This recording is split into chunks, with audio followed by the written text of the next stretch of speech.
bahagia, imunnya jadi bagus, akan menjadi sehat selalu. Kalau sehat jadi modal untuk meraih kesuksesan. Berarti diawali dari bahagia. Hadirin peserta KKN yang berbahagia dan insya Allah selalu dirahmati Allah Subhanahu wa Ta'ala. Alhamdulillah pada kesempatan kali ini kembali kita berjumpa. Ya. Perjumpaan kita masih lagi-lagi tentang materi. Tapi kalau tadi sudah diubah dengan rasa bahagia, insya Allah mengikuti sesuatu yang sudah biasa juga akan membuat jenengan merasa puas ya. Dan ini menjadi energi positif nanti ketika jenengan terjun melaksanakan kegiatan KKN di situasi yang tidak bisa diprediksi seperti ini. Saya dari panitia memang mendapatkan tugas ya. Materinya adalah tentang kebijakan pelaksanaan KKNDR dalam kebijakan pemerintah serta program penanganan COVID-19. Tapi jangan kemudian diasumsikan saya akan membicarakan tentang bagaimana kebijakan pemerintah yang malur-malur seperti apa yang kemudian nanti diderivasi menjadi program penanganan COVID-19.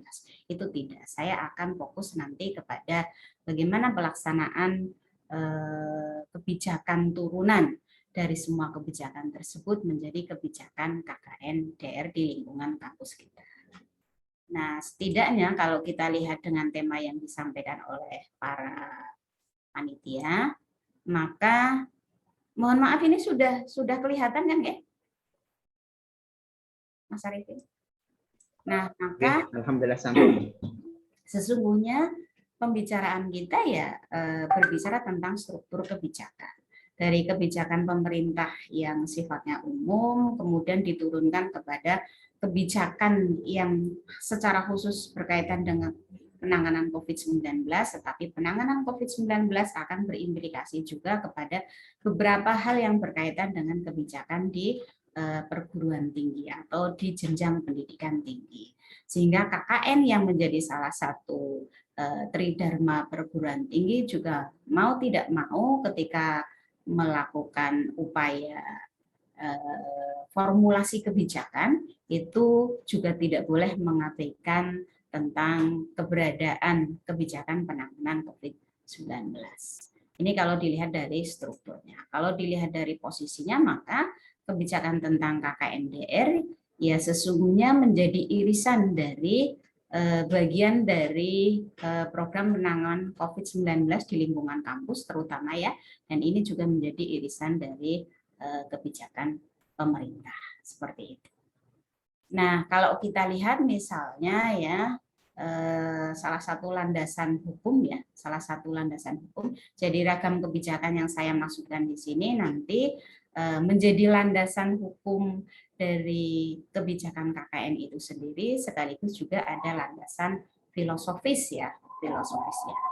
Jadi misalnya tetap kita lihat bahwa yang namanya Permenristek Dikti nomor 44 tahun 2015 tentang standar nasional pendidikan tinggi yang di dalamnya ada standar pengabdian kepada masyarakat yang kalau salah satu bentuknya dari mahasiswa itu bisa dalam bentuk KKN.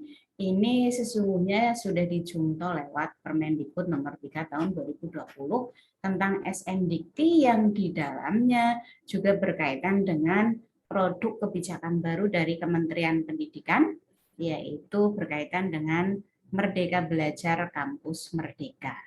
Yang salah satu BKP-nya, karena ada 8 BKP dari Merdeka Belajar Kampus Merdeka, itu salah satunya adalah kegiatan KKN tematik atau yang bisa kita sebut sebagai kegiatan KKN. Itu sesungguhnya adalah pengabdian di desa ya, pengabdian di desa. Itu dari Merdeka Belajar Kampus Merdeka. Nah, BKP ini yang kemudian akan menjadikan kita kampus ya, itu memiliki kemerdekaan untuk melakukan formulasi berkaitan dengan pelaksanaan KKN tanpa harus mengesampingkan kebijakan yang ada di di atasnya. Ini nanti akan lebih jauh saya ulas sebentar. Yang berikutnya kemudian di 2020 juga sebenarnya sudah muncul berupa kebijakan dari 4 menteri secara bersama-sama. Ini terutama berkaitan dengan penyelenggaraan pembelajaran di tahun ajaran baru pada saat tahun pertama COVID itu menyerang kita. Kemudian ada juga edaran Menteri Pendidikan, masih juga tentang pencegahan COVID di satuan pendidikan, sampai yang agak spesifik berkaitan dengan KKN, ini adalah edaran Dirjen Diktis ya tentang bidang kitab dinas, dan bahkan ada petunjuk teknis tentang pelaksanaan KKN di wabah COVID-19. Ini kalau yang kebijakan yang ada di atas. Apalagi kemudian kalau di tahun 2020 itu kita sebenarnya juga sudah melaksanakan KKNDR. Nah, ternyata dengan instruksi Menteri Dalam Negeri di tahun 2021 ini berkaitan dengan PPKM yang ternyata ini diperpanjang lagi ya. Kalau tidak salah sampai tanggal 9 itu juga mau tidak mau menjadi bagian dari landasan yang harus dijadikan pijakan ketika kita akan mengeluarkan, kita mau melaksanakan KKN yang seperti apa sih? Nah, ternyata setelah melalui berbagai macam pertimbangan, rapat, dan lain sebagainya, maka kemudian ditetapkanlah bahwa untuk tahun 2021 kita masih melaksanakan KKN DR. Pelaksanaan KKN DR. Sebenarnya kalau di tahun 2020 itu siaran pers dari Menteri yang disampaikan oleh Prof. Nizam, itu KKN boleh dilakukan dari rumah dan daring. Ya.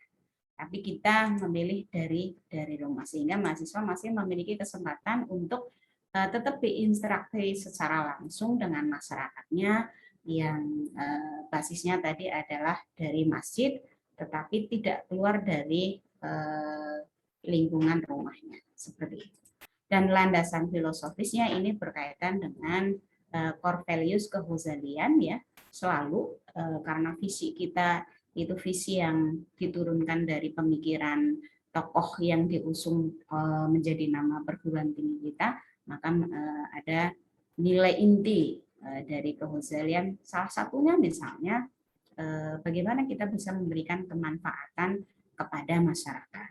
Mahasiswa sudah punya ilmu, mahasiswa sudah punya pengalaman, datanglah ke masyarakat untuk bisa berkontribusi setidaknya menjadi pelaksana dari core values an-naf'ul khair. Jadi bagaimana memberikan kemanfaatan kepada masyarakat. Setidaknya itu. Bahwa di prosesnya karena KKN itu menjadi bentuk dari kegiatan pengabdian, prosesnya juga sesungguhnya adalah penerapan ilmu pengetahuan yang dimiliki, bisa juga pelayanan seperti itu, tetapi sesungguhnya itu juga masih terkait dengan proses pembelajaran, sehingga nanti ketika melakukan identifikasi persoalan ya, itu silahkan tetap harus kritis, harus cermat, harus sabar dan lain sebagainya, sebagaimana yang selalu tercantumkan di rencana pembelajaran semester itu tentang nilai-nilai keghazalian, seperti itu. Baik peserta KKN yang saya sayangi, ini kalau kita lihat ini di Permendikbud nomor 3 tahun 2020, saya tidak menyoroti di MBKM-nya ya, tapi saya menyoroti langsung di proses pengabdiannya. Di proses pengabdiannya itu minimal nanti ada perencanaan, pelaksanaan, dan ada pelaporan. Kalau di buku panduan, bagaimana jenengan merencanakan sampai bahkan ada teknis monitoring dan evaluasi dari panitia itu juga diatur sedemikian rupa di buku panduan yang mungkin para peserta sudah memilikinya. Nah, ini bentuk pengabdian, bisa pelayanan, penerapan ilmu pengetahuan, peningkatan kapasitas ya, apalagi situasi pandemi seperti sekarang ini, sama pemberdayaan masyarakat. Nah, hasilnya bisa jenengan memberi solusi atas persoalan yang dihadapi masyarakat. Nah, tapi basis solusinya itu nanti terkait dengan bidang ilmu panjenengan ya. Jadi tidak seperti dukun, semua masalah itu terselesaikan. Kalau misalnya jenengan nanti bidang ilmunya A, ternyata persoalannya ada di lingkungan panjenengan itu B, kan jenengan bisa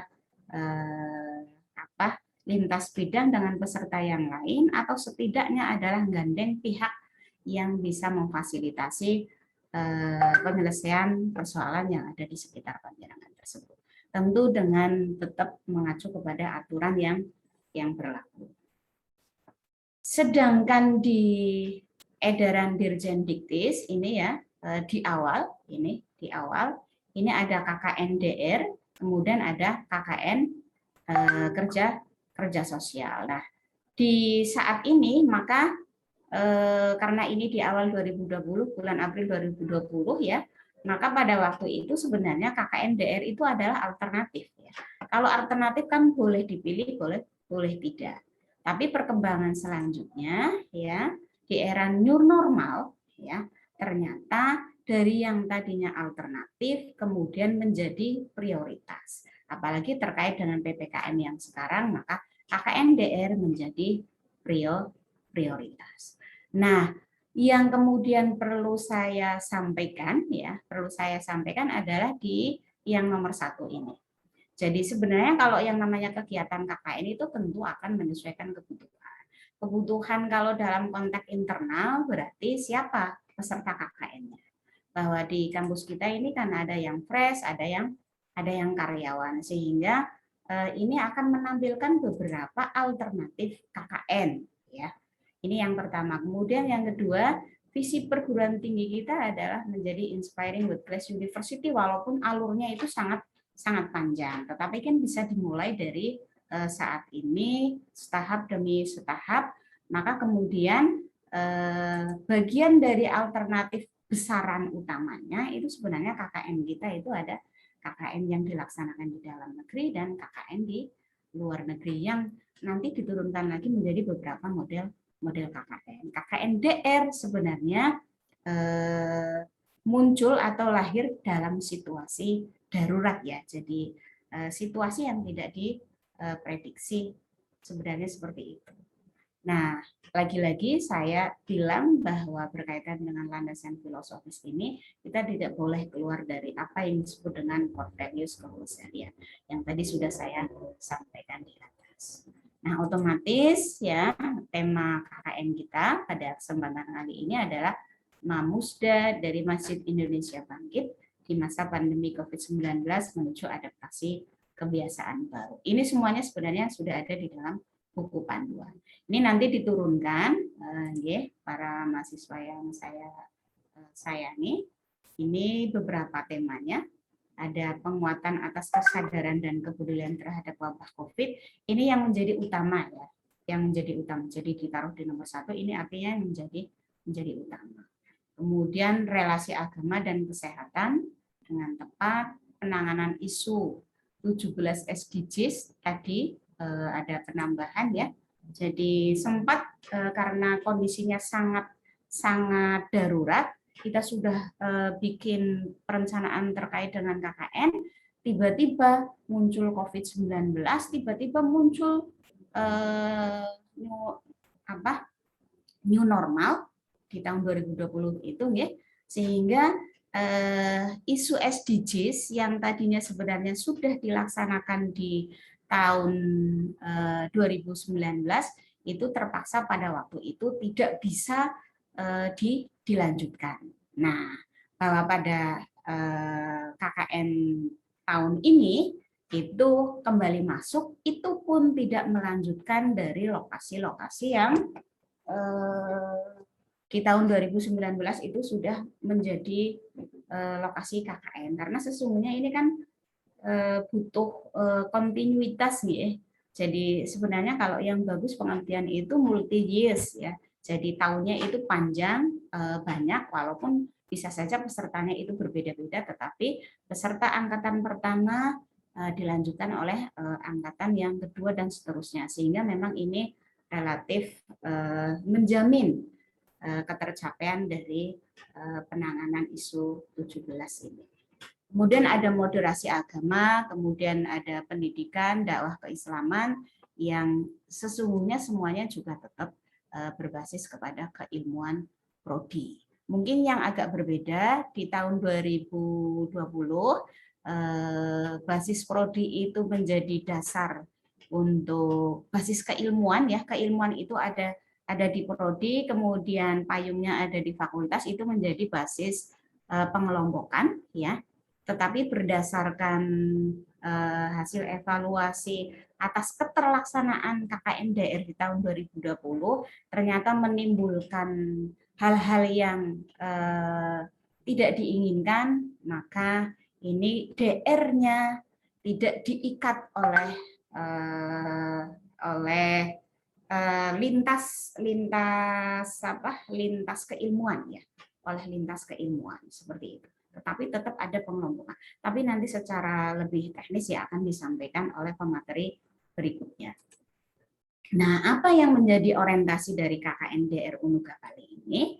Ya, yaitu orientasinya adalah aktivitas pengabdian kepada masyarakat berbasis luaran. Jadi tetap yang akan diukur apakah tercapai atau tidak dari orientasi KKN DR itu adalah luaran. Siapa yang melakukan luaran, yang menghasilkan luaran? Yang menghasilkan luaran tentu saja adalah para peserta KKN dengan masyarakat. Tetapi kita melakukan penilaiannya adalah di peserta KKN. Dan ini nanti implikasi selanjutnya ya, berarti ini menjadi outcome ya, menjadi outcome. Kalau ini adalah outputnya, menjadi outcome-nya ini secara tidak langsung itu kinerja sivitas akademika, terutama yang dari mahasiswa ya, karena ada dari mahasiswa dan ada dari dosen, itu meningkat. Nah, luarannya bisa berbentuk artikel opini, buku, konten kreatif, video, dan berita. Seperti itu sekilas tentang kebijakan KKN DR. Selamat KKN, salam bahagia, salam sehat, salam sukses. Terima kasih. Assalamualaikum warahmatullahi wabarakatuh. Berarti kondisi materinya. Waalaikumsalam warahmatullahi wabarakatuh. Waalaikumsalam warahmatullahi wabarakatuh. Ibu Dr. Umi Sultan, terima kasih. Ini materi yang sangat menarik sekali ya. Dan posisi COVID seperti ini, depan KKN DR, dimana dulu sudah KKN DR dan sekarang KKN lagi. Semoga semua peserta mahasiswa telah diberikan kesehatan, sehat ceria. Jadi Ibu Dokter harus tetap ceria, kan jadi sukses ya. Terima kasih karena ini waktunya masih ada 15 menit. Boleh pada peserta KKN untuk bertanya melalui raise hand. Silakan kepada peserta KKN DR untuk memberikan pertanyaan. Kami persilakan. Ya, Mbak Umi, silakan Mbak Umi.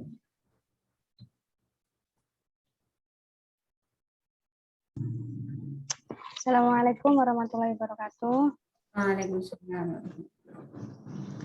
Ibu, ini pertama karena saya masih di Sumatera, terus banyak jalan yang di portal atau ditutup, jadi saya melakukan KKN di Sumatera. Boleh atau tidak? Ya. Sudah. Percaya itu ya pertanyaannya sangat menarik sekali ya. Kayaknya posisinya di Sumatera, jalannya di portal. Ini bagaimana bagusnya? Silakan Dokter jawaban. Mbak Umi. Mbak Umi punya rumah?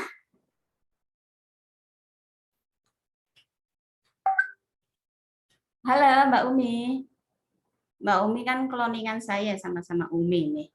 Hasil cloning ya dengan saya. Mbak Umi punya rumah enggak? Ya, masih mood Mbak Umi. Ada. Ada. Punya rumah sendiri apa rumah orang tua? Punya orang tua. Oke. Jadi begini, Mbak, itu kan sebenarnya kembali kepada definisi rumah. Karena kan tadi namanya saja KKN. Nah, definisi rumah itu ada definisi sempit, ada definisi luas ya. Kalau definisi sempit itu berarti tempat tinggal yang menunjukkan kepemilikan, ya kepemilikan. Nah, yang tadi punya rumah enggak, misalnya nggak punya rumah, dia hanya numpang di rumah orang tuanya, karena yang memiliki adalah orang tuanya. Nah, maka yang kita gunakan itu bukan definisi sempit, tapi definisi secara luas. Yang dimaksud ada tempat tinggal. Nah, kalau tempat tinggal kan boleh di rumah orang tua, boleh di rumah suami, boleh di rumah mertua, boleh di pondok, itu kan juga tempat tinggal, boleh juga di kosan seperti itu. Atau kalau yang kaya ya di apartemen lah boleh. Nah, maka sepanjang ini adalah rumah beneran, bukan rumah virtual ya, maka jenengan boleh melakukan aktivitas pengabdiannya itu di lingkungan rumah panjenengan.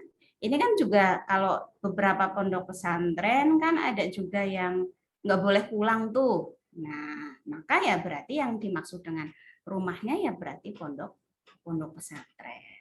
Boleh dilakukan di lingkungan pondok pesantren, jadi lingkungan internalnya pondok pesantren, atau boleh dilakukan di lingkungan luarnya pondok pesantren, berarti mandan keluar. Tapi biasanya kalau pondok pesantren yang ketat untuk melakukan perlindungan terkait dengan COVID-19 itu biasanya nggak boleh keluar, pokoknya dikerem. Nah, itu masih bisa melakukan. Berarti berkaitan dengan apa yang menjadi isu-isu persoalan yang ada di pondok pesantren. Begitu. Jadi ini definisinya luas ya, Mbak. Jadi boleh. Ya, itu jawabannya ya Mbak Umi, boleh-boleh saja. Ya, silakan kepada peserta mahasiswa KKNDR, masih ada waktu untuk mengajukan pertanyaan.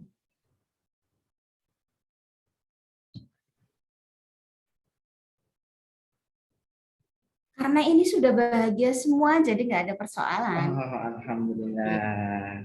Alhamdulillah. Insya Allah sehat semua, sukses semuanya. Amin, amin, amin.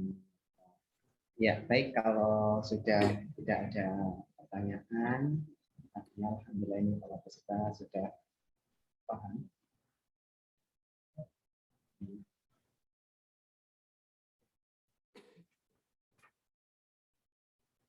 Ya, terima kasih kami sampaikan kepada Ibu Dr. Umi Sulfa MPD yang sudah memberikan keterangan bagi narasumber dengan judul kebijakan pelaksanaan KKNDR dalam kebijakan pemerintah serta program penanganan COVID-19. Oke, sama-sama. Semoga apa yang disampaikan bermanfaat bagi kita semua. Amin. Amin. Ya Rabbal Alamin. Amin. Baik, Bapak Ibu yang kami hormati, untuk pemateri yang selanjutnya yaitu dari Ketua KKNDR Universitas Nahdlatul Ulama Al-Ghazali Cilacap. Beliau Bapak Rahmat Al-Hakim MA dengan judul Perencanaan Program dan Implementasi KKNDR. Kepada beliau Bapak Rahmat Al-Hakim MA, kami persilakan.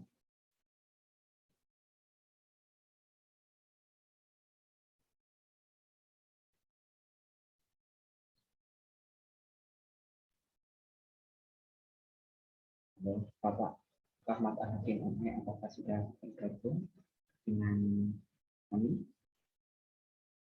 Misal belum bergabung, kami informasikan kepada peserta mahasiswa KKNDR yang belum mengklik link web KKN, silakan dibuka untuk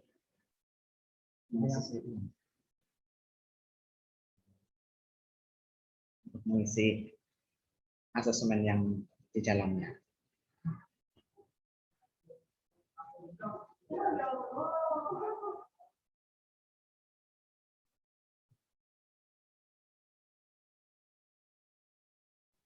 Sangat luar biasa sekali ini, pollingnya sudah kelihatan di kamera panitia ini ya. Mahasiswanya peserta KKN sangat antusias sekali karena didasari dengan bahagia kita.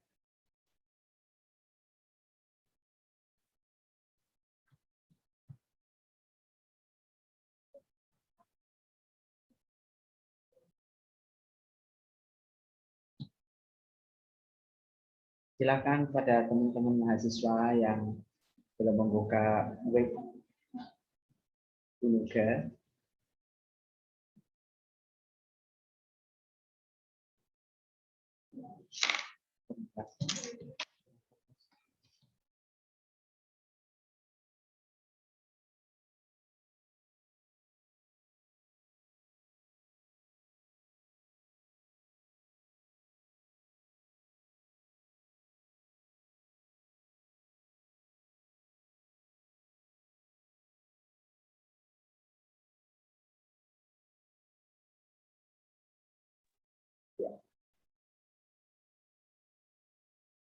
halo, suara saya terdengar dengan merdu, Bu Titi Kadarsi? Terdengar dengan merdu enggak? Oke, ya, baik. Terima kasih, ini Mbak Titik enggak jawab-jawab, saya jawab aja sendiri. Oke ya, saya yakin suara saya terdengar dengan merdu dan indah ya. Ini pollingnya udah sangat kelihatan, ini sangat kreatif sekali mahasiswa KKNDR. Tahun ini hampir semuanya nggak ada yang sedih, bahagia ya. Tadi sudah dikasih motivasi sama Ibu Umi dan sama Mbak Umi tadi ya. Kayaknya dari rumah tapi jalannya di portal. Loncat aja mungkin Mbak Umi. Oh ya saya mau KKN. Sambil menunggu Pak Materi yang selanjutnya ya. Mendengarkan suara saya tentang motivasi, nggak mendengarkan, melihat aja udah jadi motivasi ya, gitu. Oh segitunya. Ya terima kasih banget kalau melihat saja senyumnya ini jadi motivasi gitu. Waktu sambil pikir la ilaha illallah gitu ya. Yang teman-teman mahasiswa mungkin di rumahnya selain di portal bahkan di gembok kunci menang bapak ibunya, kamu nggak boleh keluar-keluar. Kamu bagaimana gitu? Tapi kamu buat pertanyaan sendiri, jawab sendiri. Gimana ya kuncinya bahagia? Caranya gimana nih?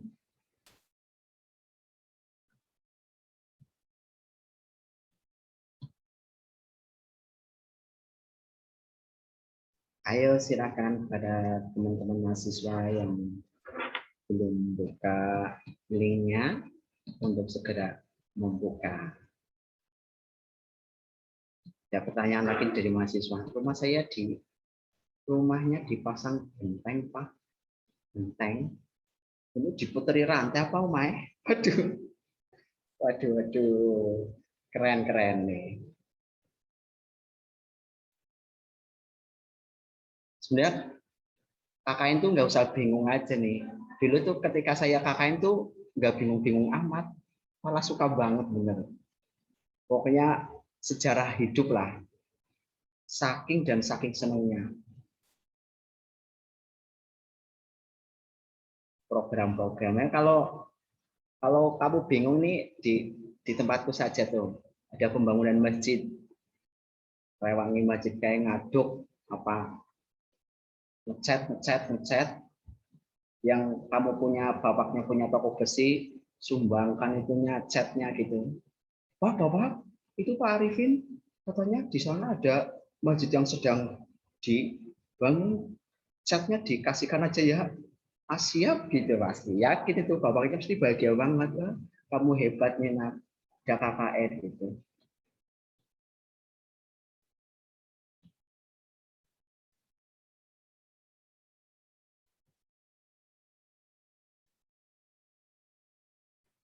Silakan kepada teman-teman mahasiswa yang belum mengisi linknya sambil menunggu Bapak Rahmat Al-Hakim ME, silakan untuk mengisi asesmen.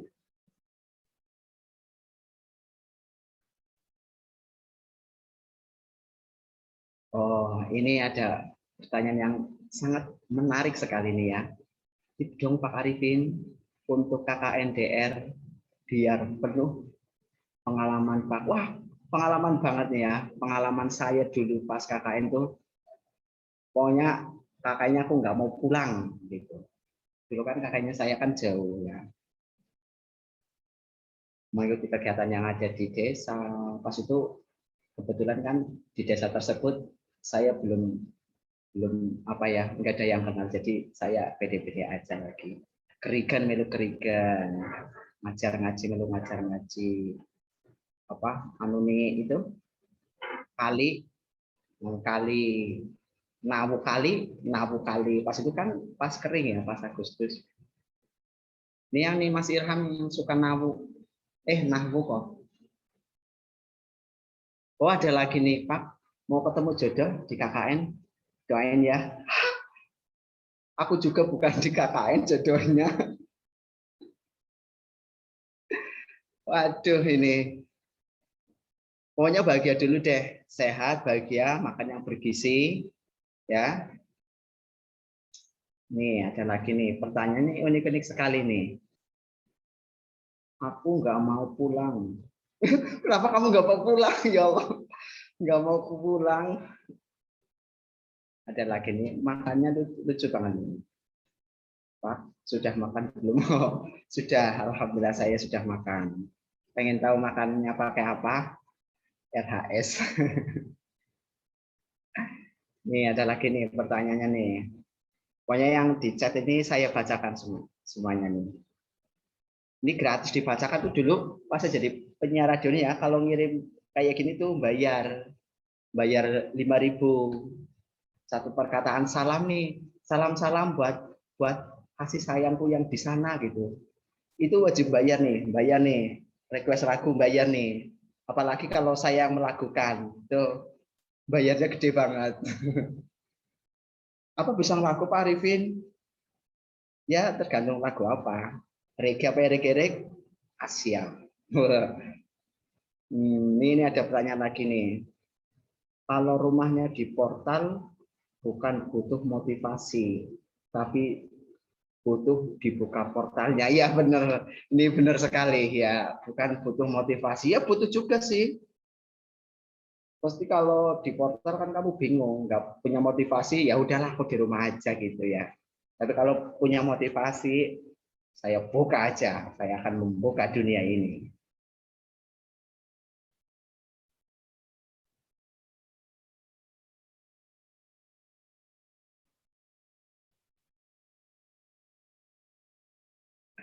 Ya, silakan masukkan pertanyaan lagi.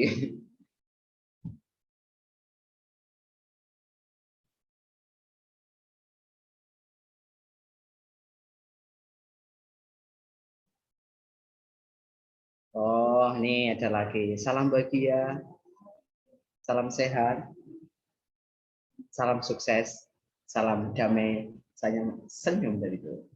Gitu.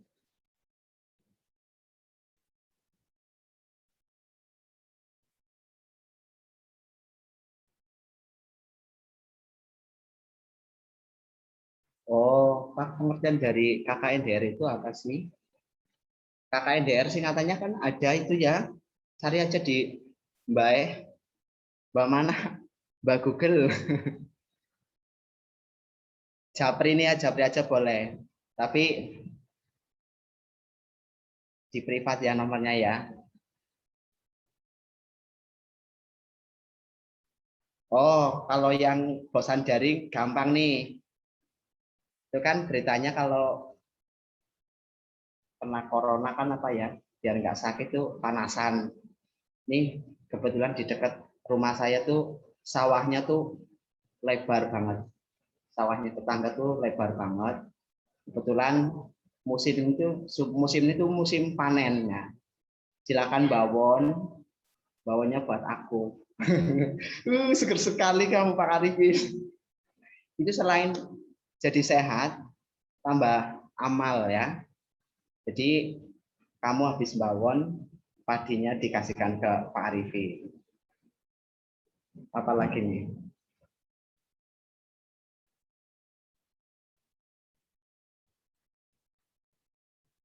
Pak, kalau panasan biar nggak hitam gimana? Oh, kecil. Kalau panasan biar nggak hitam bagaimana? Nggak apa-apa nih. Muka ini ya, ini dicat pakai warna hitam. Udah kelihatan hitam, nanti habis bawon dibuka, klotoki. Nah, kembali lagi seperti semula. Itu tips praktis.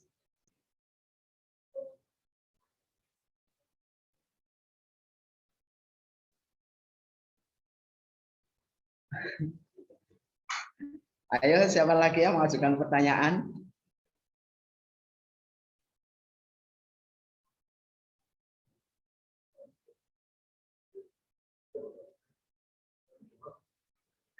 Oh, ini ada pertanyaan. Ini Pak Arifin, saya mau bawon, tapi bawonnya bawon online. Bisa nggak? Oh, bisa, bisa banget. Itu ada ilmunya juga. Jadi pakai sajadah, nyepeng tasbih ya, menghadap kiblat, baca Al-Quran. Terus lagi nih, Pak, sebut namaku. Siapa yang mau?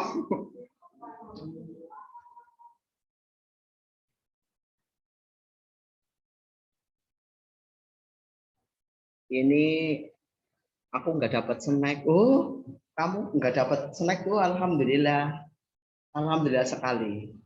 Karena apa? Kamu itu meskipun nggak dapat snack, dapat senyum dariku. Nah, itu termasuk snack. Sodakoh nih. Sodakoh yang paling mudah kan? Tabasumuka fi akhi. Nih, saya udah senyum di hadapan saudaramu, baik laki-laki perempuan adalah sodakoh. Nih, saya udah kasih sodakoh kepada panjenengan semua, jenengan juga senyum padaku, saling-saling memberi sodakoh. Apa lagi nih?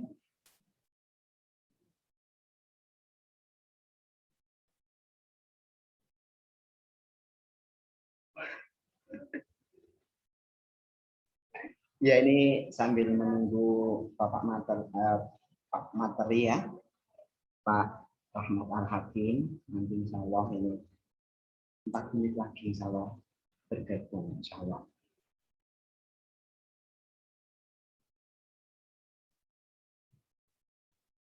Oh ini Pak, saya pengen nasi tapi nasinya yang nasi kotak. Nasi kotak ya nggak ada Mbak. Nasi kotak tuh nggak ada sepanjang saya ngeler mah.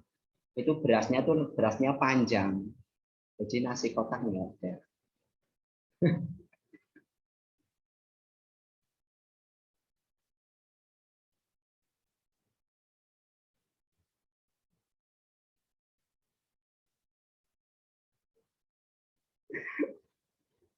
Siapa lagi ayo pertanyaannya yang mau dibaca ini, mumpung gratis nih.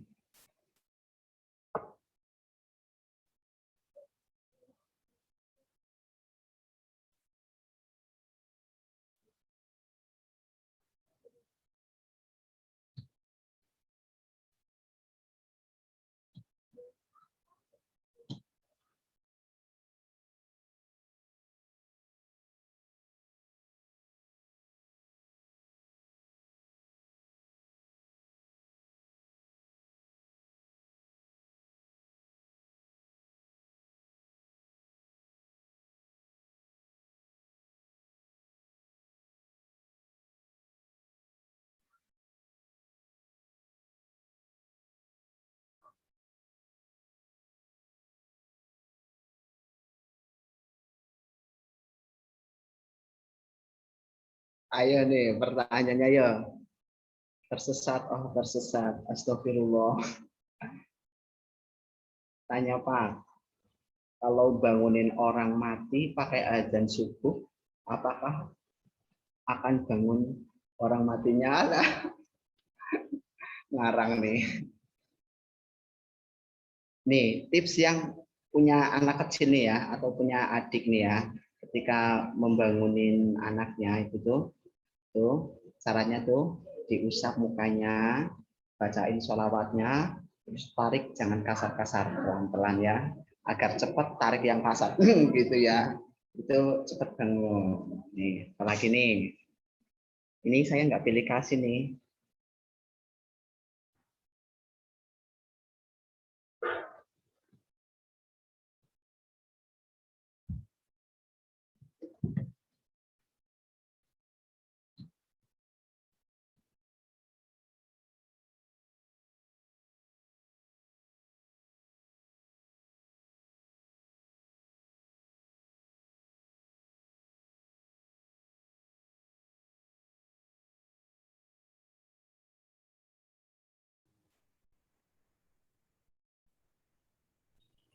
Bu Umi sudah, Mas Kevin?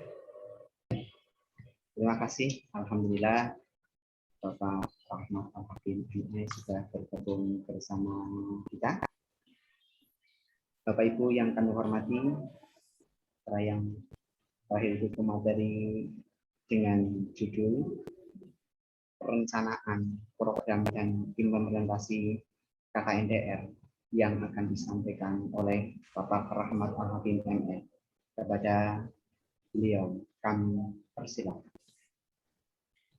Terima kasih Mas Arifin selaku MC.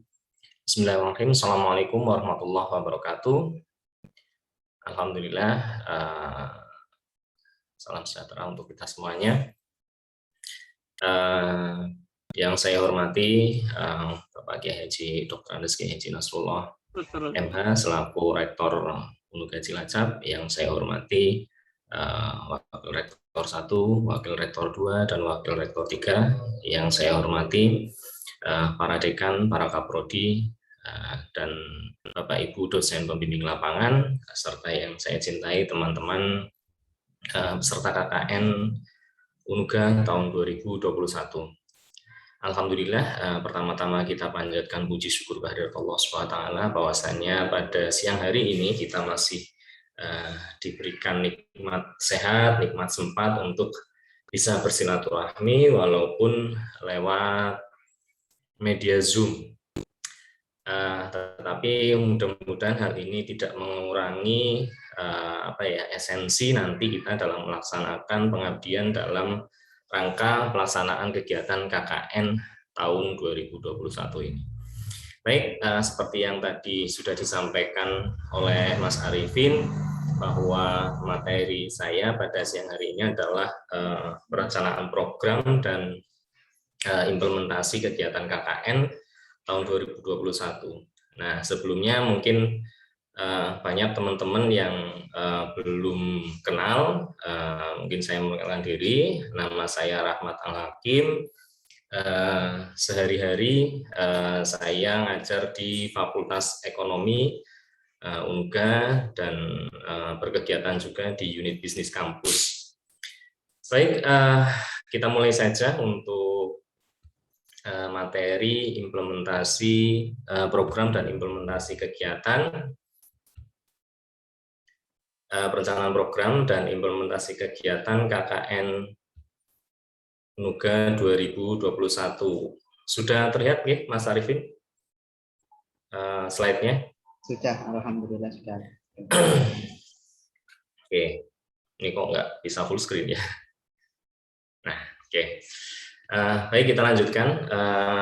Mungkin informasi ini juga tadi sudah didapat pada saat pembukaan oleh beliau Pak Misbahul Surur dan Pak Rektor, bahwasanya sebetulnya konsep awal dari KKN ini adalah sudah dibuat secara blended. Yang pertama kita perkenalkan sebagai reguler 1, itu memang untuk kelas reguler. Yang kedua reguler 2 untuk kelas KPT dan kelas sore untuk FKI. Nah, harapannya ini kita bisa bisa mengakomodir seluruh kepentingan baik mahasiswa kelas reguler yang memang nanti rencana awal itu kita terjunkan di lokasi-lokasi yang sudah kita tentukan, terus kemudian untuk kelas reguler 2 itu memang sudah kita setting untuk bagaimana teman-teman kelas karyawan yang otomatis sudah berkegiatan itu bisa tetap menjalankan kewajibannya di dalam kegiatan sehari-harinya, tetapi juga bisa menyelesaikan tugas KKN yang dibebankan. Dan sebetulnya jenis luaran dan lain sebagainya itu hampir sama, cuma memang metodenya yang agak berbeda pada saat itu. Tetapi melihat perkembangan kondisi COVID-19, di mana PPKM darurat ditetapkan, terus kemudian dilanjutkan dengan PPKM yang selanjutnya, sehingga SC dan pimpinan selaku pemegang kebijakan mengambil langkah di mana sebelumnya kami sudah menginformasikan awal KKN dilaksanakan pada tanggal 4, akhirnya mundur. Ini karena adanya penyesuaian-penyesuaian, sehingga untuk menghindari mundurnya kegiatan KKN lagi, sehingga KKN tahun 2021 disepakati menjadi KKN DR dengan harapan bisa mengurangi mobilisasi mahasiswa di keluar wilayah, terus kemudian meminimalisir resiko penyebaran COVID. Karena memang COVID itu nyata ada gitu, karena beberapa panitia KKN kemarin juga sempat terpapar, dan alhamdulillah isoman sudah selesai, sehingga saya mohon maaf sekali apabila beberapa waktu lalu informasi-informasi KKN sempat tersendat karena memang kondisi beberapa panitia yang terpapar COVID dan harus isoman. Dan saya informasikan juga bahwa pada saat isoman itu sebetulnya memang bergejala sehingga tidak bisa disambi gitu. Oke, kita lanjutkan.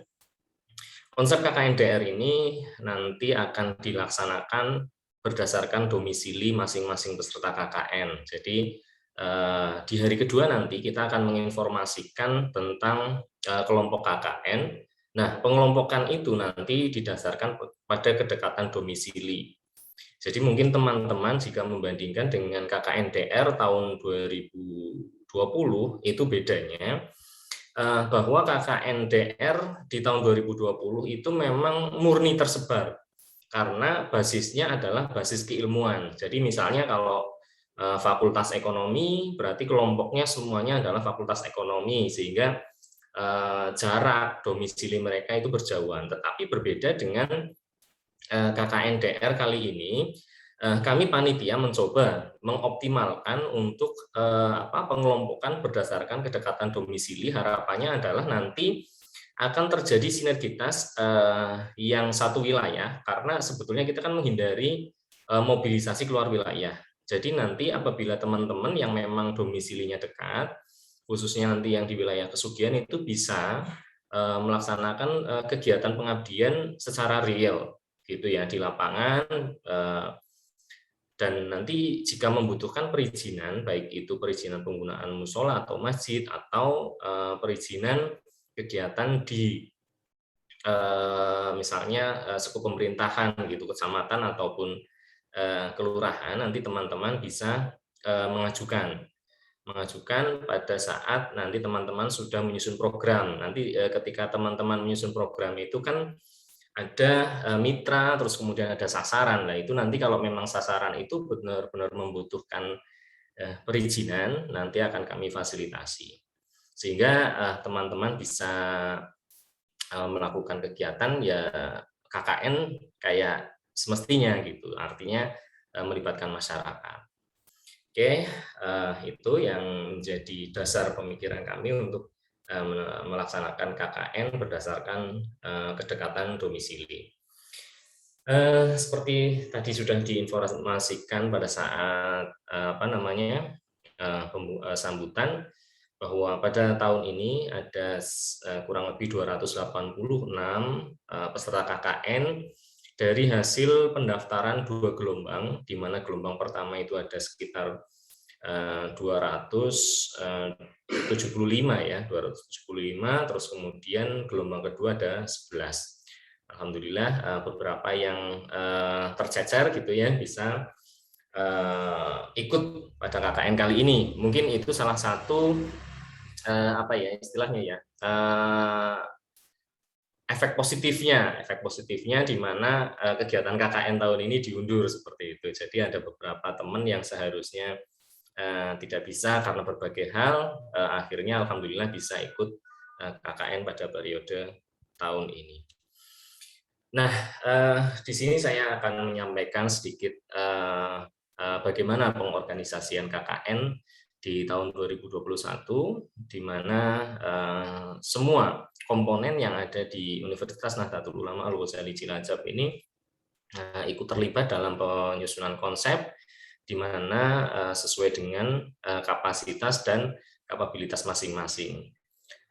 Di situ kita lihat pimpinan UNUGA, dalam hal ini rektor dan wakil rektor, beserta LP2M selaku penanggung jawab kegiatan ini, mengkonsep kebijakan-kebijakan. Nah, dari pimpinan, kemudian dari LP2M, kemudian kebijakan itu diterjemahkan oleh namanya steering committee. Steering committee ini terdiri dari para dekan, di mana steering committee ini membuat konsep yang kemudian konsep ini ditransfer kepada kami selaku organizing committee untuk menerjemahkan teknis pelaksanaan. Nah, terkait dengan teknis pelaksanaan ini kami dibantu oleh 9 orang DPL hasil seleksi, yang kemudian dari DPL ini nanti akan mengkoordinir 3 kelompok, 2 kelompok dari kelas reguler, 1 kelompok dari kelas KPT maupun kelas sore dari FKI. Terkait dengan pengorganisasian ini, kita karena daring, semua informasi akan dikelola, pelaksanaannya ya akan dikelola melalui laman kknunuga.ac.id. Nah, terkait penggunaan memang kami tadi sudah mendapatkan beberapa masukan dari teman-teman mahasiswa. Ada yang tidak bisa menggunakan, terus kemudian tadi ada yang telat mengakses dan lain sebagainya. Nanti di akhir sesi materi ini saya akan mengundang Mas Agun dan Mas Fajar untuk turut serta menjelaskan user dan password, kegunaan user dan password yang teman-teman dapatkan kemarin, terus kemudian apa yang harus dilakukan setelah mendapatkan user dan password tersebut. Nah, laman yang selanjutnya dalam pengorganisasian ini kita koordinir juga melalui namanya Simamusda. Nah, ini Simamusda ini nanti bisa teman-teman gunakan apabila nanti teman-teman memang memiliki program kerja untuk memberdayakan sebuah masjid melalui pembuatan website. Nanti akan dibantu oleh teman-teman tim teknis kami. Nah, itu yang organisasi yang pengorganisasian pada saat pelaksanaan KKN. Nah, pada saat sebelum pelaksanaan KKN memang pengorganisasian juga dibantu di laman lp2munuga.ac.id. Ini yang terkait pengorganisasian. Terus kemudian kita masuk kepada tahapan kegiatan, di mana tahapan kegiatan ini terdiri dari pra-pelaksanaan, pelaksanaan, dan pasca pelaksanaan, di mana pra-pelaksanaan kita nanti mulai dari pembekalan pada hari ini, nanti yang akan dilanjutkan penyusunan program kerja, ya. Kemudian ada presentasi program kerja, kemudian yang selanjutnya adalah pelepasan. Nah, pelepasan ini harapannya nanti teman-teman sudah siap melaksanakan KKN, yang kemudian akan dilakukan monitoring oleh monitoring berjenjang ya, monitoring berjenjang, kemudian sampai dengan penarikan di tanggal 20, terus kemudian teman-teman nanti juga akan dilaksanakan responsi, di mana OC maupun SD nanti akan melakukan klarifikasi kegiatan. Oke, kita lihat tahapan pertahapannya ya, di mana pelaksanaan pembekalan secara daring ini selama 2 hari, tanggal 4 dan 5 Agustus, di mana materi pembekalan ini adalah yang pertama pemberdayaan masjid menuju masyarakat madani yang tadi pagi sudah teman-teman dapatkan, terus kemudian adanya pemahaman mengenai SDGs, di mana ada 17 isu SDGs di sana, kemudian ada kebijakan pelaksanaan KKNDR. Jadi sudah disampaikan oleh Bu Umi, ya, kenapa kita memilih mekanisme KKNDR. Yang selanjutnya nanti hari ini, waktu ini materi saya perencanaan program dan implementasi KKN. Terus untuk hari kedua besok ada materi internalisasi budaya Jawa dalam penguatan karakter Ghazali Muda yang akan disampaikan oleh Bapak Misbahul Surur. Kemudian nanti ada tambahan, insya Allah pada hari kedua nanti karena teman-teman ini lebih banyak nanti berkegiatan melalui daring, maka nanti akan ditambahkan materi di luar ini, yaitu materi tentang konten kreatif, bagaimana membuat konten kreatif yang baik dan lain sebagainya. Kemudian yang terakhir adalah simulasi penggunaan aplikasi KKNDR. Nah, di sana nanti sebetulnya akan dibahas tuntas bagaimana apa saja yang harus teman-teman manfaatkan dalam aplikasi KKNDR di tahun 2021 ini. Terus yang terakhir nanti ada pengumuman kelompok KKN, yang selanjutnya dari pengumuman kelompok itu nanti teman-teman diberikan waktu untuk melakukan pendalaman kajian awal didampingi oleh DPL masing-masing. Nanti mungkin akan dilakukan break room pada saat itu. Dan peserta pada pelaksanaan pembekalan ini wajib mengisi absensi dengan cara mengisi post test tiap sesi materi ya, yang sudah teman-teman panitia siapkan di laman KKN. Itu untuk pembekalan. Terus kemudian presentasi program, nanti teman-teman selama 2 hari ke depan harapan kami adalah sudah melaksanakan presentasi program ya, maksudnya sudah menyusun program sehingga nanti di tanggal 9 dan 10 teman-teman sudah bisa menyusun program terus kemudian dipresentasikan. Nah, proposalnya ini nanti harapan kami bisa dikirim maksimal H-1 sebelum pelaksanaan presentasi program, yaitu tepatnya tanggal 8 Agustus, sehingga nanti teman-teman reviewer bisa mendalami dulu kontekstual untuk pada hari hanya nanti, karena waktunya sangat singkat, di mana nanti teman-teman per kelompok hanya diberi waktu 30 menit, 15 yang terdiri dari 15 menit untuk paparan program, dan 15 menit untuk review. Nah, ini harapannya kalau proposal sudah dikirim sebelum hari H, nanti teman-teman reviewer bisa mereview dulu sehingga pada saat itu efektif pada hari H pelaksanaannya apa saja yang perlu direvisi, kemudian mungkin ada tambahan atau pengurangan. Nah, terkait reviewer itu nanti terdiri dari unsur LP2M, Lembaga Pendidikan dan Pengabdian Masyarakat, terus kemudian ada steering committee dan OC. Nah, kemudian apabila ada revisi yang direkomendasikan oleh reviewer maksimal, maka proposal revisi diserahkan ke panitia, itu nanti diupload juga via LMS, itu H-1 sebelum pelepasan. Harapannya adalah pada saat teman-teman sudah masuk ke pelepasan, sudah masuk ke KKN ya, berarti programnya sudah fix seperti itu.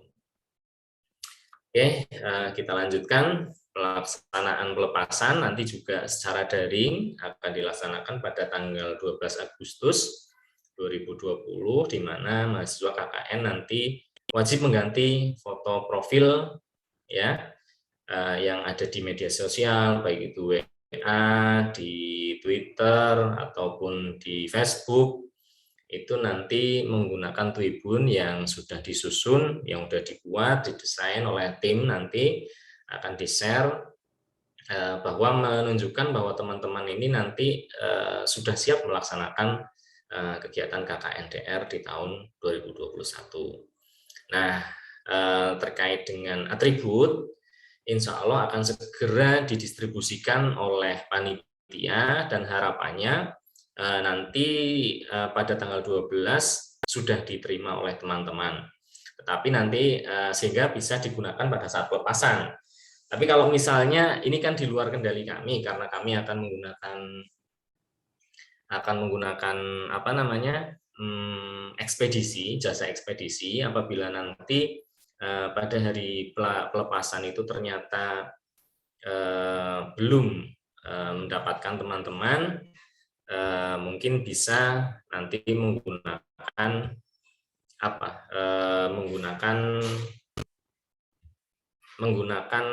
jas alma mater. Oke, kita lanjutkan.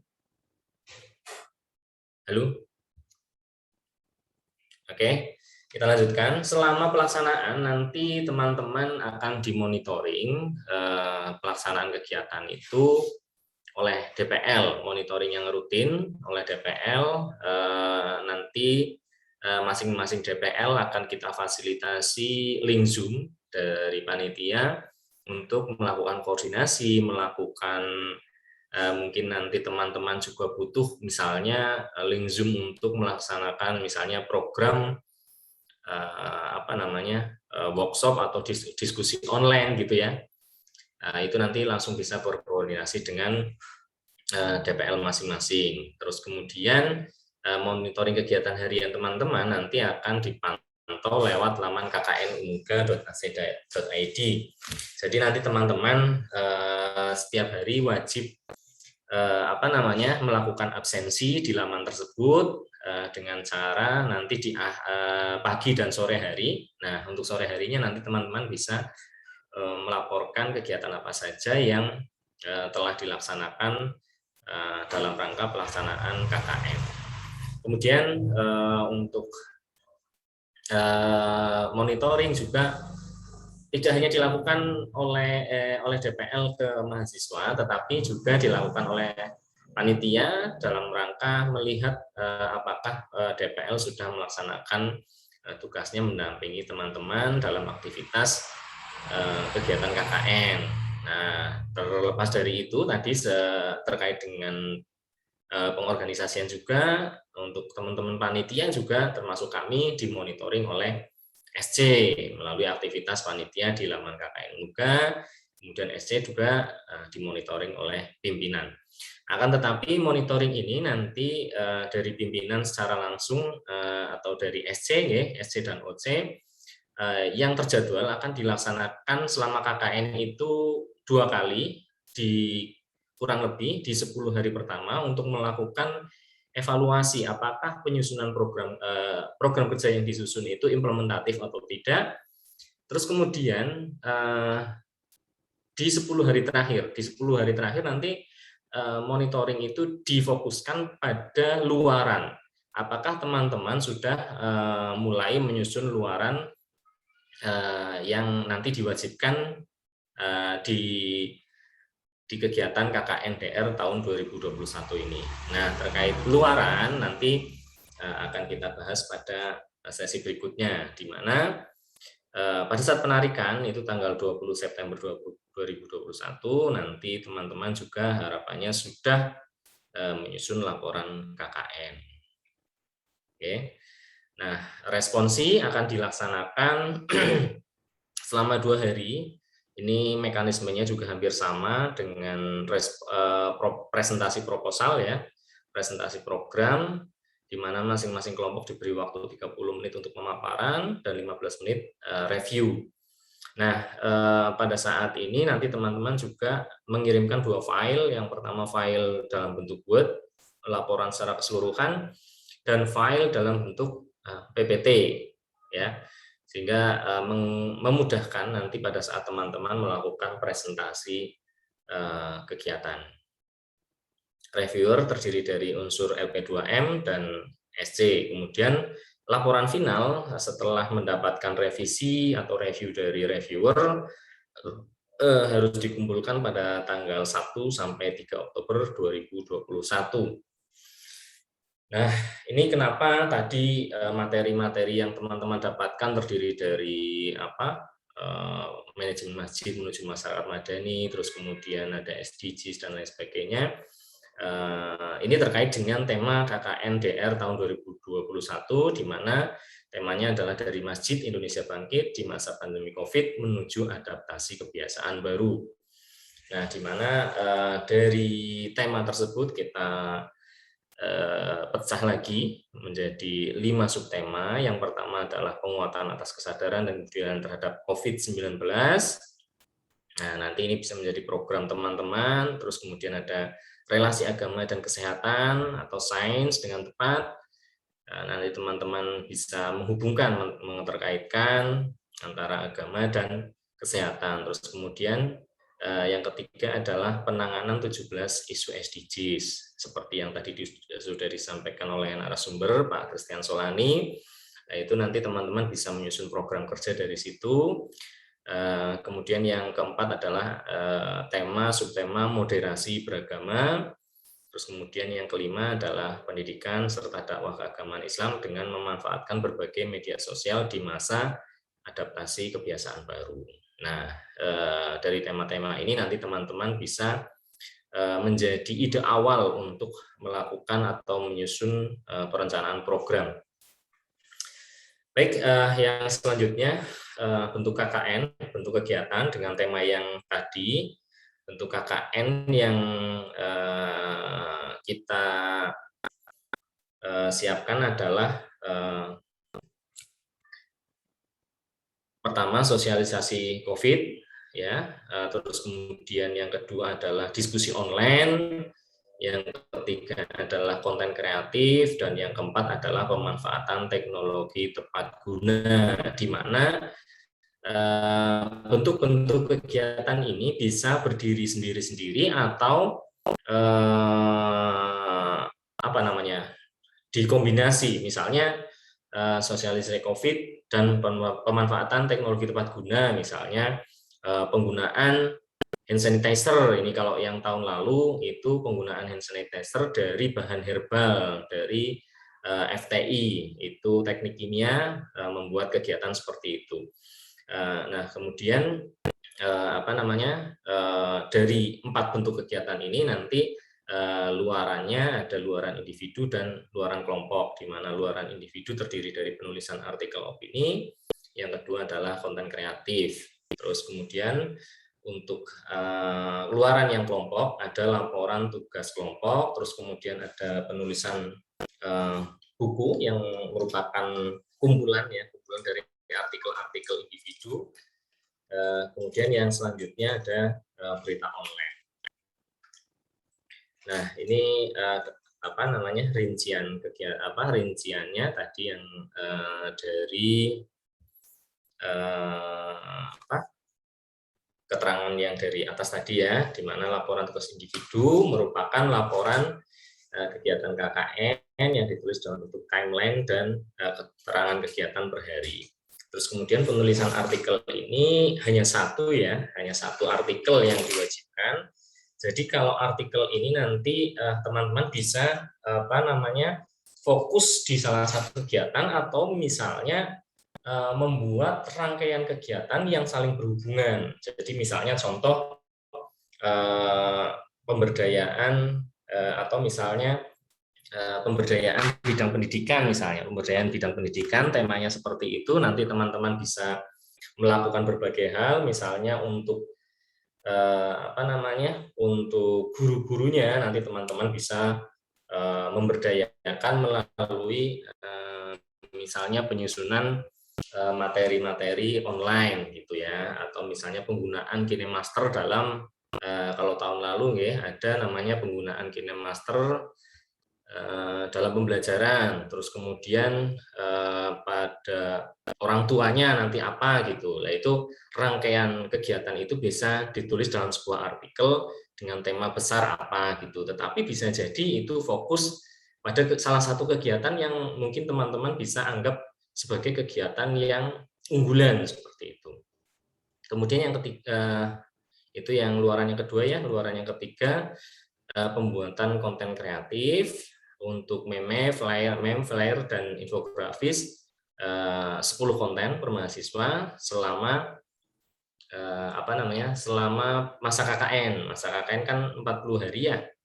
Nah, itu berarti minimal 4 hari sekali teman-teman bisa membuat meme, flyer, atau infografis yang nanti diupload. Tetapi sebelum diupload nanti harus dikonsultasikan dulu dengan DPL masing-masing melalui melalui laman kknuga.ac.id. Kemudian video kegiatan sebanyak 5 video. Terus untuk luaran kelompoknya nanti yang pertama adalah laporan tugas kelompok, yaitu hasil penggabungan dari laporan individu setiap peserta KKN. Jadi nanti digabungkan untuk beberapa, nanti kalau misalnya contoh kalau di laporan itu kan ada misalnya profil wilayah.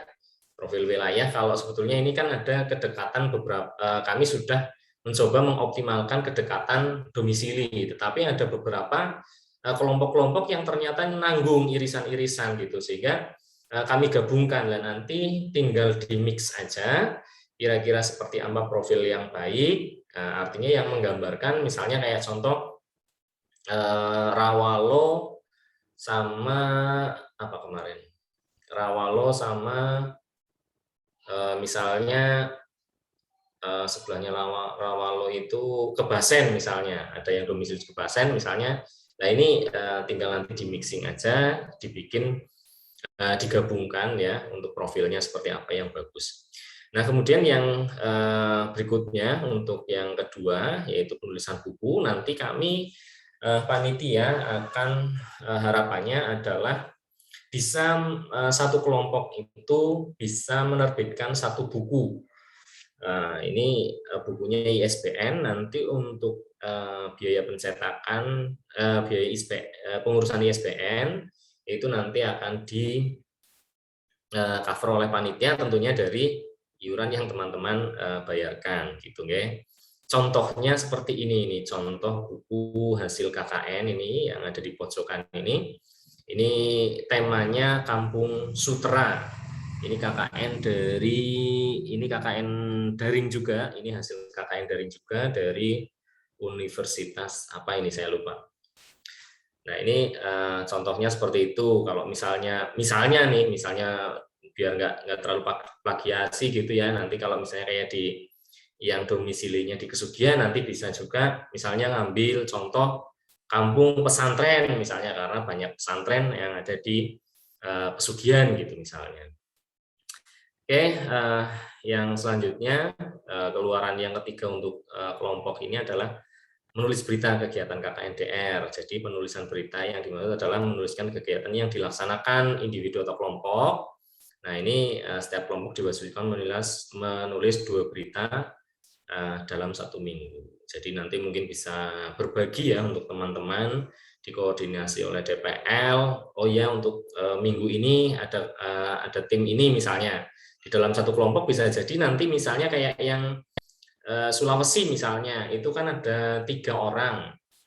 Nah itu mungkin bisa membentuk apa ya kayak semacam klaster Sulawesi gitu, klaster Sulawesi dalam satu kelompok tapi bisa berbeda gitu. Nanti mungkin bisa membuat kegiatan apa di sana gitu kan, yang sesuai dengan lingkungan sekitar, kebutuhan lingkungan sekitar. Nah yang keempat ini ada Simam Musda. Simam Musda ini sebetulnya kami siapkan untuk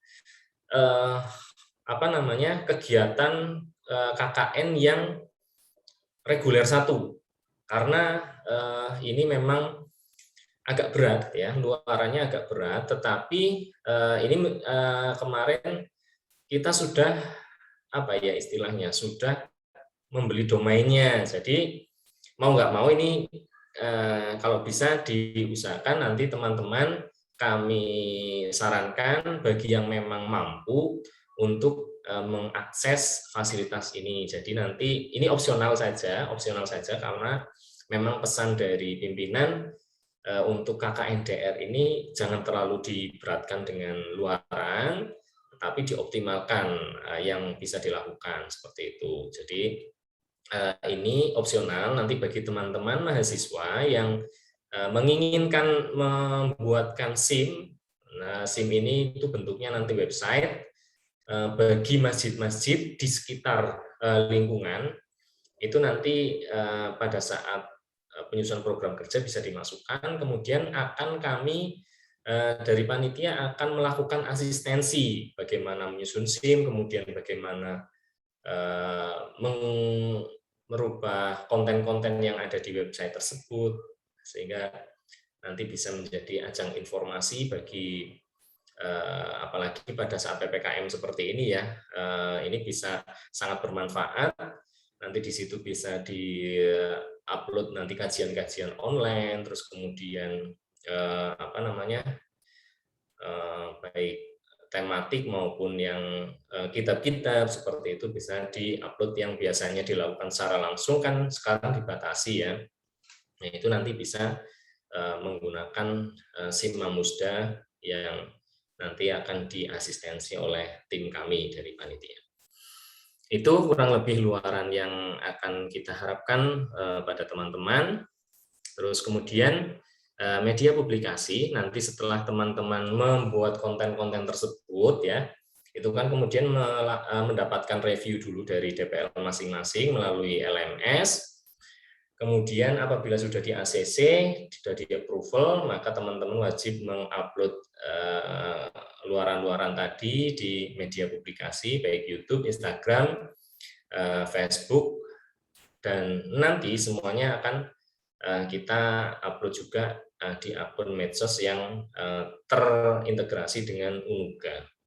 Seperti itu, dan upload kontennya agar nanti kita bisa tracking, nanti mencantumkan hashtag KKN-DR Unuga 2021. Terima kasih, itu saja yang bisa kami sampaikan. Selanjutnya, monggo Mas Arifin, barangkali dibuka sesi diskusi atau gimana?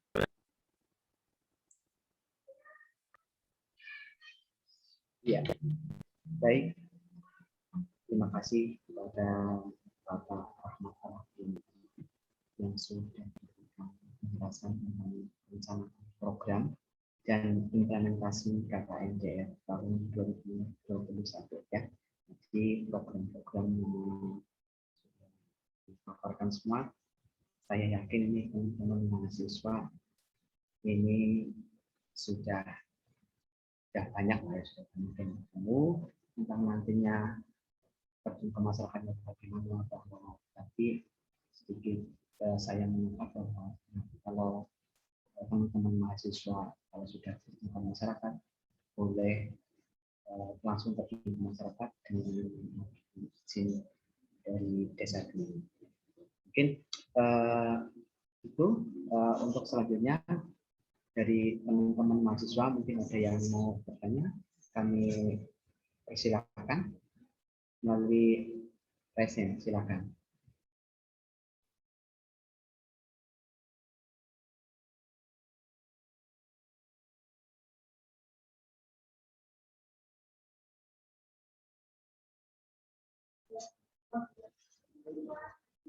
Ya, ya, silakan Mbak Desti Setiawati, kami persilakan.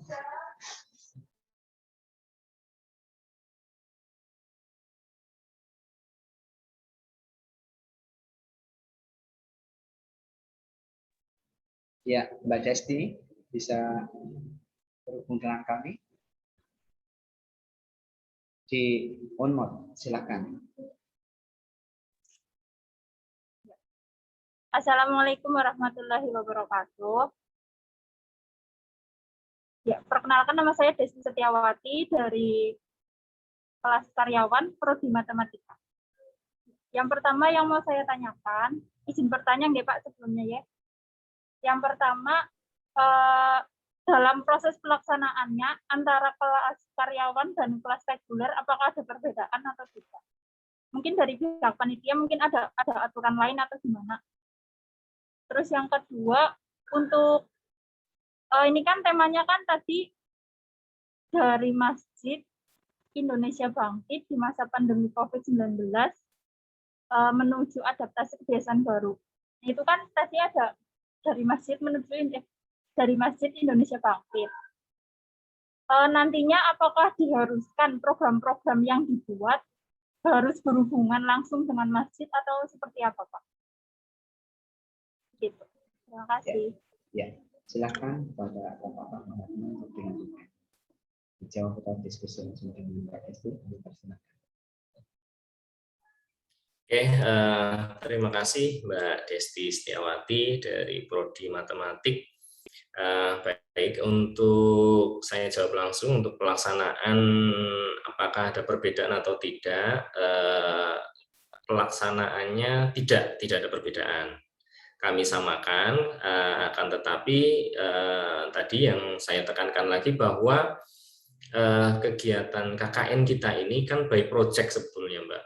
Tadi proyeknya apa, luarannya apa, kan tadi sudah kami sampaikan bahwa setiap misalnya 4 hari sekali harus membuat konten kreatif, terus kemudian ada video laporan kegiatan itu setiap selama KKN itu 5 gitu ya. Nah, nanti itu bisa kegiatannya kelompok, bisa juga nanti kegiatannya individu kan dilaporkan seperti itu.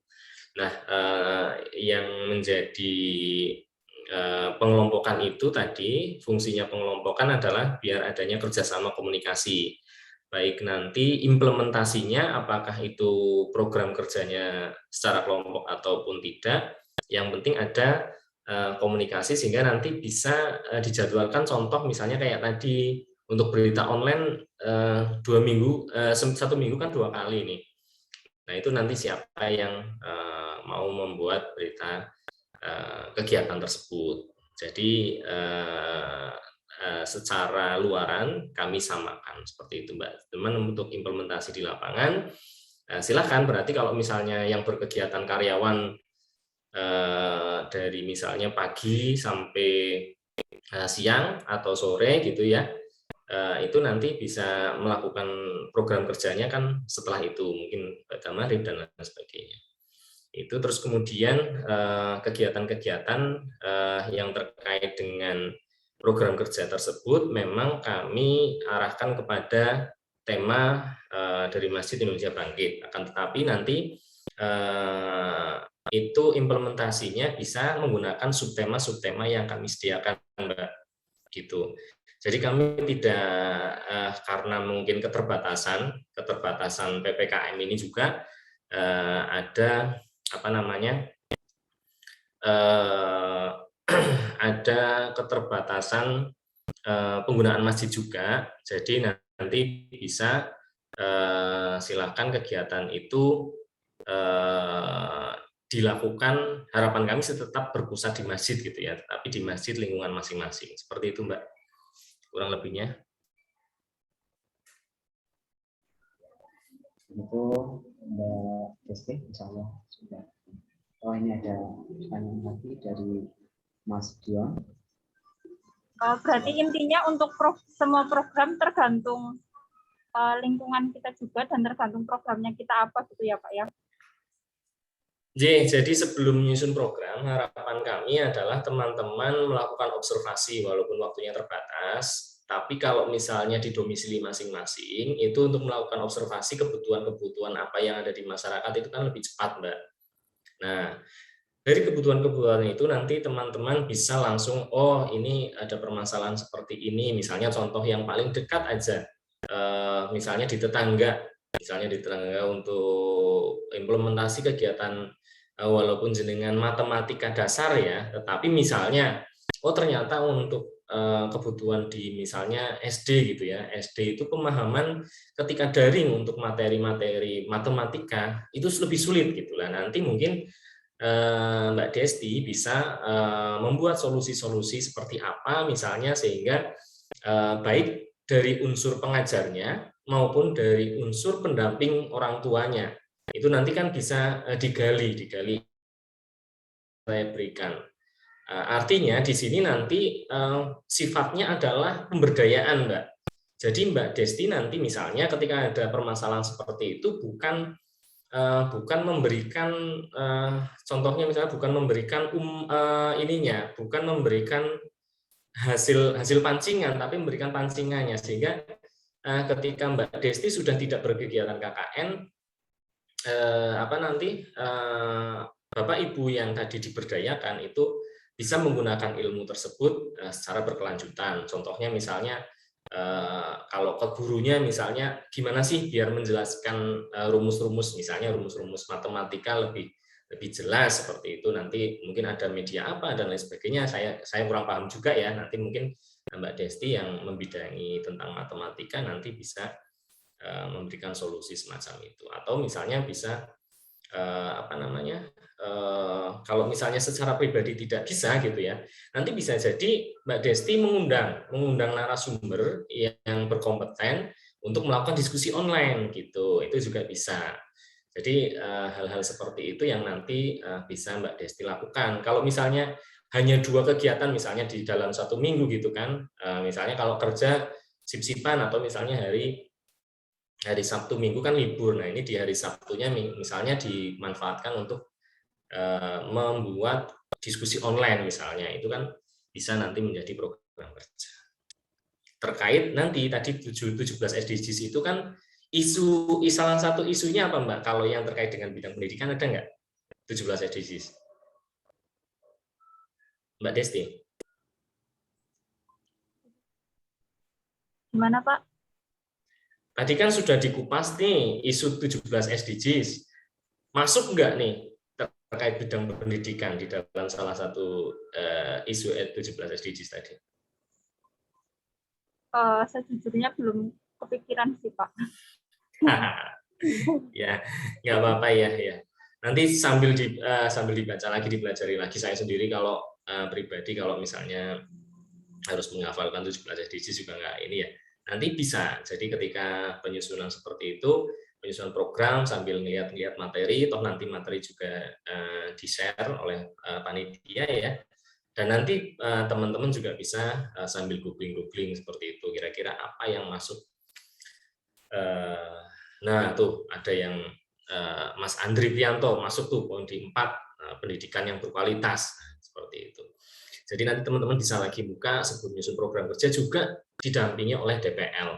Yang insya Allah nanti teman-teman DPL, Bapak Ibu DPL ini bisa berkontribusi terhadap program kerja teman-teman, karena terus terang sebelum diseleksi teman-teman DPL itu juga sudah berkomitmen untuk melakukan pengabdian di luar program kerja teman-teman. Tetapi kalau pengabdian dosen-dosen ini bisa jadi inspirasi buat teman-teman untuk melakukan pengabdian juga di masyarakat. Mungkin itu Mbak Desti. Ya, baik. Ya, baik. Terima kasih banyak. Pak Rahmat. Ya. Nggih. Sinten nggih? Mas Arifin. Nggih, Mas Iwan ini. Mas Iwan ya? Oh, Mas Iwan, monggo. Mas Iwan mau menambahkan, silakan. Barangkali menambahkan. Iya, tadi suara saya terdengar ya, Mas Arifin? Yo. Alhamdulillah terdengar, Mas. Iya, Bok, nanti jadi terputus pemahaman terkait dengan perpaduan antara KKNDR dengan tema kita, yaitu Mamusda. Sebenarnya letaknya itu adalah pada wilayah kegiatan yang awalnya itu dilaksanakan melalui luring. Sekarang ini semua kegiatan itu basisnya adalah daring. Nah, di mana nanti teman-teman dalam melaksanakan kegiatan, baik itu penanganan terkait dengan kegiatan atau kegiatan apapun, tema yang dipilih gitu ya, atau bentuk kegiatan yang dipilih, maka sebisa mungkin nanti bentuknya adalah tetap pemberdayaan yang basisnya itu adalah basis melalui masjid atau mushola. Tapi tidak harus mengumpulkan massa di masjid atau mushola. Jadi nanti bentuk kegiatannya itu bisa dilaksanakan dengan cara daring. Tadi dalam KKN ini kan sudah disampaikan bahwa luaran kegiatan KKN ini nanti harus membuat meme atau flyer atau video gitu ya. Harus ada infografis atau harus ada artikel yang ditulis gitu. Nah, itu nanti menjadi luaran catatan yang akan dinilai oleh panitia dan juga tim SC dan juga tim dari pimpinan. Jadi nanti KKN di tahun ini itu penilaiannya sangat kuantitatif sekali. Ada apa enggak, sudah gitu aja. Sudah tidak kualitatif lagi. Kalau dulu mungkin dikira-kira, oh ya anak ini rajin, nilainya ini jadi nanti tinggi, nilainya ini nanti jadi rendah gitu ya. Kalau sekarang sudah enggak begitu lagi. Ada enggak luaran yang dicapai? Hanya pilihannya dua, ada apa enggak gitu. Nah, jadi kalau misalnya nanti enggak tercapai ya sudah nilainya kosong gitu. Kalau ada nanti diconteng ada gitu aja. Nah, maka nanti teman-teman tinggal mengalihkan beberapa kegiatan yang biasa dilaksanakan dengan cara luring, nanti bisa dilaksanakan dengan cara daring. Nah, nanti teman-teman, insya Allah, tidak insya Allah, tapi sudah pasti dari panitia juga akan memfasilitasi terkait apa yang dibutuhkan oleh teman-teman. Mulai dari kuota data, nanti akan disampaikan teknis pemberiannya nanti, mungkin tidak sekarang gitu ya. Kemudian ada disediakan Zoom, nanti secara gratis juga gitu, nanti bisa diakses melalui DPL masing-masing gitu ya. Nah, itu nanti akan disediakan semua oleh panitia. Nah, teman-teman tinggal nanti membuat ide gagasan, bentuk kegiatannya apa. Misalnya di masjid atau musola yang biasanya itu ada kultum tapi dilaksanakan di masjid atau musola. Sekarang bagaimana mendigitalisasikan kegiatan itu ke media daring gitu. Agar ustadznya tetap bisa ceramah, tetapi jamaahnya nggak kumpul di masjid atau musola. Nah, kurang lebih begitu nanti.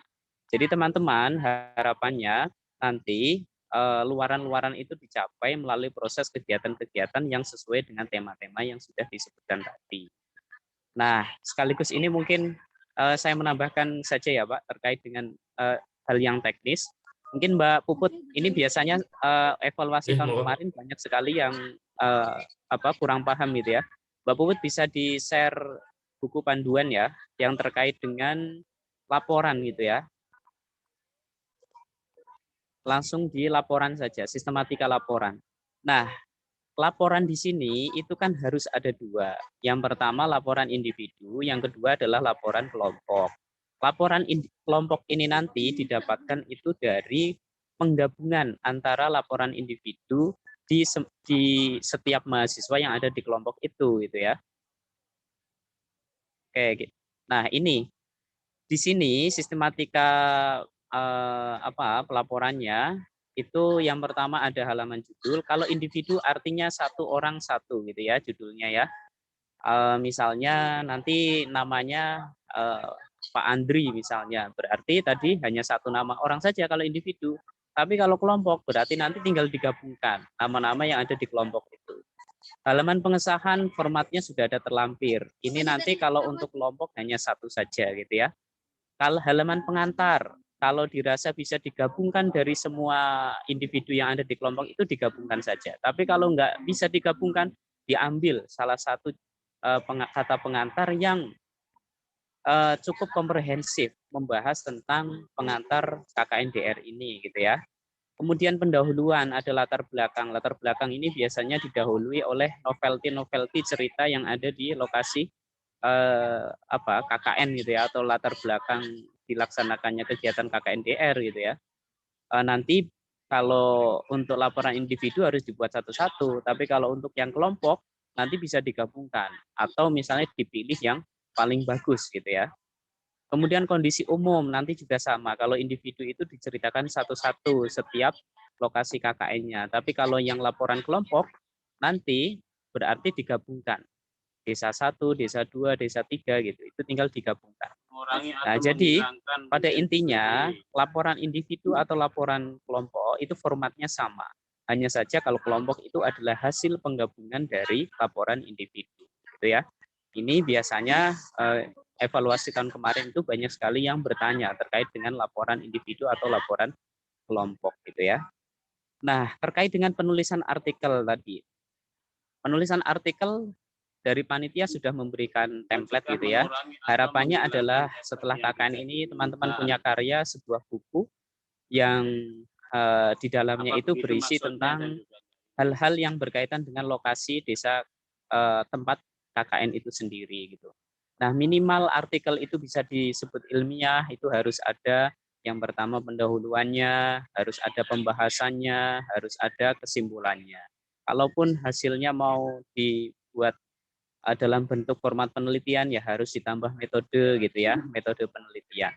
Nah, nanti teman-teman mengacu artikelnya itu harus mengacu pada template yang disediakan oleh panitia juga. Nah, pembahasan di artikel itu ya minimal kalau tidak dalam bentuk penelitian, maka nanti harus bisa mengkolaborasikan antara teori-teori dari literatur yang diambil dari tema yang diambil itu, kemudian disesuaikan dengan lokasi keadaan yang ada di desa itu. Misalnya menulis tentang imam masjid atau tentang apa gitu ya, sekolah atau apa itu, literaturnya banyak, kemudian nanti dipadukan saja dengan lokasi itu gitu. Nanti baru kesimpulan. Nah, itu tadi hanya menambahkan dari Pak Ketua gitu ya. Terima kasih. Oke, makasih Pak Iwan. Monggo dilanjut Pak Rifin. Baik, terima kasih semua sudah memberikan penjelasan tentang KKN dan programnya. Ya, ini waktunya masih tersisa 5 menit lagi. Ini ada satu yang bertanya, Mas Dion.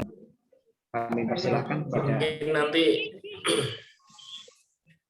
mungkin nanti juga saya mengundang Mas Agun untuk ini Mas, untuk teknis, menjelaskan teknis ini. Jadi mungkin waktunya nggak dipolkan ya. Oh, oke. Saya jadwal setelah ini apa? Setelah ini udah selesai, paling ini tambahan buat Mas Agun. Ya, berarti ini langsung saja untuk Mas Agun apa ya? Kalau itu ini masih ada 5 menit lagi untuk jam 3-nya, atau kasih pertanyaan satu lagi atau dilanjut ya, tambahan lagi? Boleh satu lagi boleh. Oke. Untuk Mas Dion nih. Ya, terima kasih Pak. Mas Dion. Assalamualaikum Pak. Saya mau bertanya, saya Dion Alfaji dari Anak TI. Mau bertanya, ini tadi kan Bapak membahas tentang pengelompokan sesuai domisili ya. Tapi ada beberapa kelompok itu jauh loh Pak. Kayak contoh, saya Kalimantan, terus ada kelompok saya dari Rawalo gitu loh. Terus solusinya gimana Pak? Terima kasih.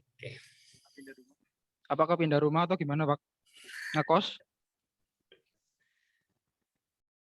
Oke, makasih Mas Dion sudah ya. Oke, jadi langsung saya jawab. Memang harapan kami konsep awalnya adalah kami mengelompokkan sesuai kedekatan domisili. Tetapi tadi kami sampaikan bahwa untuk efektivitas DPL, kami juga harus mengelompokkan berdasarkan kuota. Sehingga kami mohon maaf sekali, bahkan ada nih yang contohnya di Sulawesi ada 3 orang ya, 3 orang itu tetap kami gabungkan juga dengan kelompok yang lain. Nah, solusinya adalah tadi bahwa dalam luaran itu kami mengakomodir, misalnya contoh tadi pembentukan subcluster, misalnya subcluster di kelompok ini, misalnya kalau misalnya jenengan dari Kalimantan, terus kemudian ada teman-teman yang dari Rawalo, mungkin jenengan kalau nggak salah, kalau misalnya pengelompokan itu nggak cuma 1 gitu, nanti ada 2 orang gitu bikin proyek bareng yang ada di Kalimantan, kemudian nanti laporannya bisa digabung seperti itu, Mas Dion. Jadi nggak harus dengan pindah gitu, itu namanya tetap tidak sesuai dengan PPKM dong, nanti ada mobilisasi gitu. Jadi nanti tetap bisa berkoordinasi lewat DPL, bikin subcluster nggak masalah, misalnya kerjasama 2 orang bikin satu project apa gitu, walaupun misalnya pasti akan terjadi misalnya 2 orang itu bidangnya berbeda. Jadi boleh nggak bikin satu project? Boleh. Misalnya TI, teknologi informasi misalnya, bergabung dengan ekonomi misalnya. Misalnya saya nggak tahu temennya Mas Dion apa ini nanti. Misalnya membuat project di situ UMKM di Kawunganten ini lesu karena PPKM misalnya. Nah, nanti bisa jadi misalnya Mas Dion misalnya membuat pemberdayaan UMKM, misalnya pemasaran secara online gitu kan, sama-sama nih dua pemasarannya dapat dari ekonomi, terus online-nya ada di TI-nya misalnya. TI itu teknologi industri apa teknik informatika. Ya mungkin seperti itu. Kalau misalnya teknologi industri ya nanti mungkin bisa di dalam packaging-nya gitu. Kalau packaging-nya bagus, kemudian di foto bagus, kemudian diposting di online juga akan bagus. Mungkin seperti itu Mas Dion. Dan harapan saya teman-teman yang lain juga pasti banyak yang terjadi hal yang sama gitu. Tidak hanya Mas Dion saja tadi, karena memang kami selain domisili juga berdasarkan kuota untuk memenuhi pendampingan 1 DPL. Mungkin itu yang bisa saya sampaikan. Monggo Mas Arifin atau Mas Arifin. Ya. Baik, terima kasih. Kami sampaikan kepada Bapak Rahmat Al-Hakim ME yang sudah memberikan penjelasan tentang perencanaan program dan implementasi KKNDR. Ya. Mau tambahan sedikit boleh? Oh, oke. Monggo.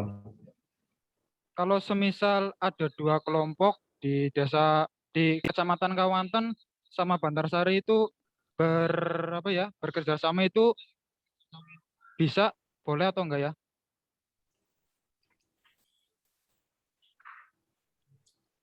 Kita buat project tapi dengan kelompok yang lain gitu loh, Pak. Bisa atau enggak gitu? Boleh Ya. atau enggak? Alasannya kenapa enggak satu kelompok, Mas? Karena nanti luaran yang diharapkan adalah per kelompok gitu. Jadi kalau misalnya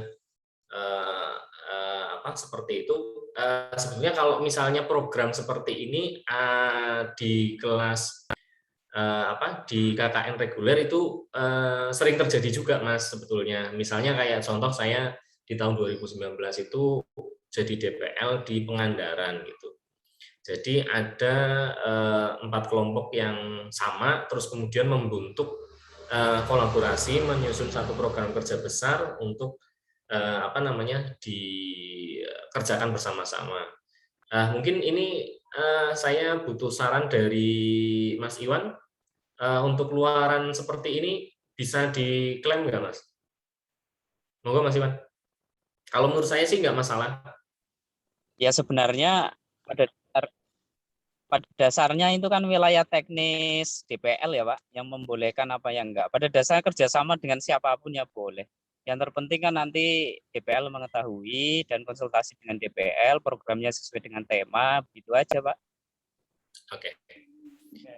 Mungkin gitu ya Mas Dion. Nanti mungkin, jadi nanti misalnya luarannya mungkin dibedakan Mas. Kalau misalnya jenengan di TI, jadi jenengan pada kegiatan yang sama, tetapi jenengan ke TI-nya apa gitu.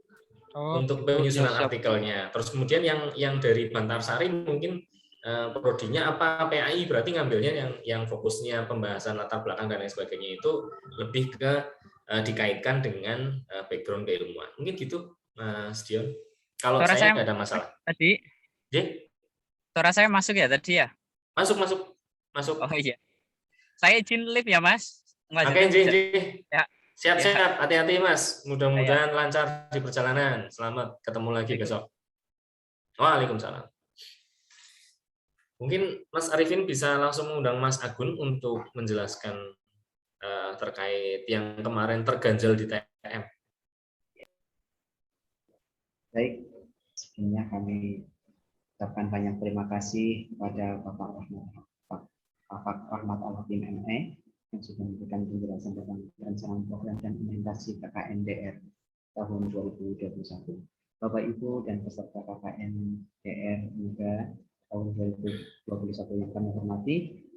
Selanjutnya itu ada tambahan dari Bapak Agung Rudianto Eskom.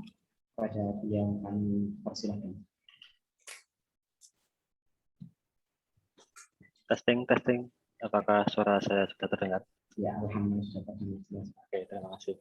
Terima kasih waktunya Pak Ketua dan Mas Arifin yang sudah diberikan waktunya. Terkait dengan informasi yang tadi disampaikan Pak Ketua berkaitan dengan penggunaan web kkn.unuga.id dan serta parameter yang sudah disebutkan di awal, ada informasi user dan password, itu fungsinya untuk apa. Jadi ini adalah bagian dari menaturalisasikan kegiatan yang sifatnya luring menjadi daring begitu ya. Jadi kalau di kegiatan luring untuk pembekalan itu peserta KKN itu harus datang ke ruangan aula, kemudian mereka mengisi prosensi kehadiran sebelum masuk ruangan, kemudian mereka mengikuti acara. Dan setiap sesi mereka harus mengisi sebuah tanda tangan untuk mewakili bahwa dia itu mengikuti sesi gitu ya. Untuk itu diaplikasikan dalam kegiatan daring, maka ada beberapa hal yang mewakili kegiatan tadi, yaitu berupa asesmen atau presensi yang diwakili teman-teman tadi diminta untuk mengisi sebuah asesmen ya, hasil dari materi yang sudah dipaparkan oleh para pemateri yang sudah ditampilkan melalui Zoom. Karena tingkatannya adalah pendidikan tinggi, maka presensinya tidak sekedar tanda tangan, tetapi sebuah pengujian apakah materi yang disampaikan sudah sampai, sehingga bobot beratnya berbeda dengan kelas-kelas yang mungkin masih di tingkat sekolah ataupun yang lain. Sehingga di tingkat perguruan tinggi saya rasa relevansi untuk menilai sebuah materi disampaikan, maka ada sebuah asesmen. Di antaranya adalah bentuknya presensi asesmen. Dan materi-materi tadi untuk asesmennya sudah kita sediakan di web kkn.unuga.ac.id. Di hari pertama malam ya, maaf sekali saya baru bisa mengirimkan informasi dan passwordnya. Itu sebagian dari informasi yang digunakan untuk teman-teman bisa mengakses halaman kkn.unuga.id. Tetapi di keterlambatan itu kami sudah juga menyiapkan beberapa referensi panduan singkat yang insya Allah bisa digunakan untuk bahan acuan bagaimana sih mengisi atau memahami interface tampilan di web KKN Unuga.id. Di halaman pertama ketika teman-teman masuk ada sebuah kolom yang namanya adalah panduan ya. Kalau teman-teman bisa melihat di sana ada sebuah kolom namanya panduan KKN. Di sana sudah kami siapkan panduan khusus mahasiswa. Dan di sana ada beberapa materi yang sudah kami bentukkan video dan juga bentukkan tulisan. Harapannya apa? Harapannya adalah untuk memberikan informasi semudah-mudahnya tentang gambaran bagaimana melakukan asesmen dalam proses pembekalan. Dan itu hanya bentuk pendamping kita ketika mengikuti pembekalan saja. Pada intinya nanti yang sifatnya teknis berkaitan dengan kegiatan KKN itu kita akan tambahkan nanti di hari kedua. Itu yang nanti kita akan bahas tuntas bagaimana melakukan kegiatan-kegiatan yang sedianya dilakukan secara luring, seperti yang tadi disampaikan oleh Mas Iwan dan Pak Ketua, itu semuanya akan kita wakilkan melalui aplikasi yang sudah kita siapkan, yaitu kkn.unuga.id. Misalnya tadi seperti yang sudah disebutkan oleh Mas Iwan, bagaimana ketika mahasiswa menyiapkan atau melakukan kegiatan individu di masyarakat berupa misalkan sosialisasi atau melakukan aktivitas perencanaan, berkomunikasi sosial dengan masyarakat, itu rencana dan catatan kegiatannya itu dicatat di sana, dicatat di halaman kkn.unuga.ac.id. Dan itu kita sudah siapkan selama 40 hari nanti teman-teman akan bisa melihat di hari sebelum kegiatan akan berlangsung, yaitu sebelum tanggal 15. Nanti tanggal 15 ke 40 hari ke depan itu sudah ada 40 hari yang sudah ada log pagi dan log sore, di mana di sana log pagi mewakili kegiatan pagi, itu kita hanya diberikan waktu untuk presensi ya, hanya hadir gitu. Kalau ada kendala pagi maka nanti bisa mengisinya di sore. Di sore itu teman-teman nanti cukup memberikan catatan hari itu.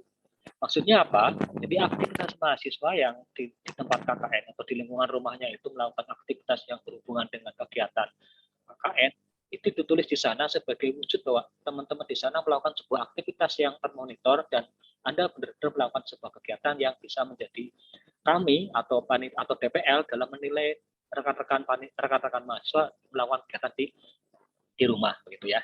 Jadi bentuknya seperti itu. Kalau dulu di luring kalau teman-teman ingin mengetahui bahwa ketika teman-teman KKN yang normal yang luring itu mereka juga melakukan hal yang sama, yaitu mencatat kegiatan harian individu itu dicatat harian di buku semacam buku teks gitu ya, dicatat kayak buku rapot gitu. Kalau teman-teman pernah ikuti masa buku Ramadan ya di waktu MI mungkin di waktu SD itu pernah ya punya buku Ramadan kalau buku sakunya itu ya.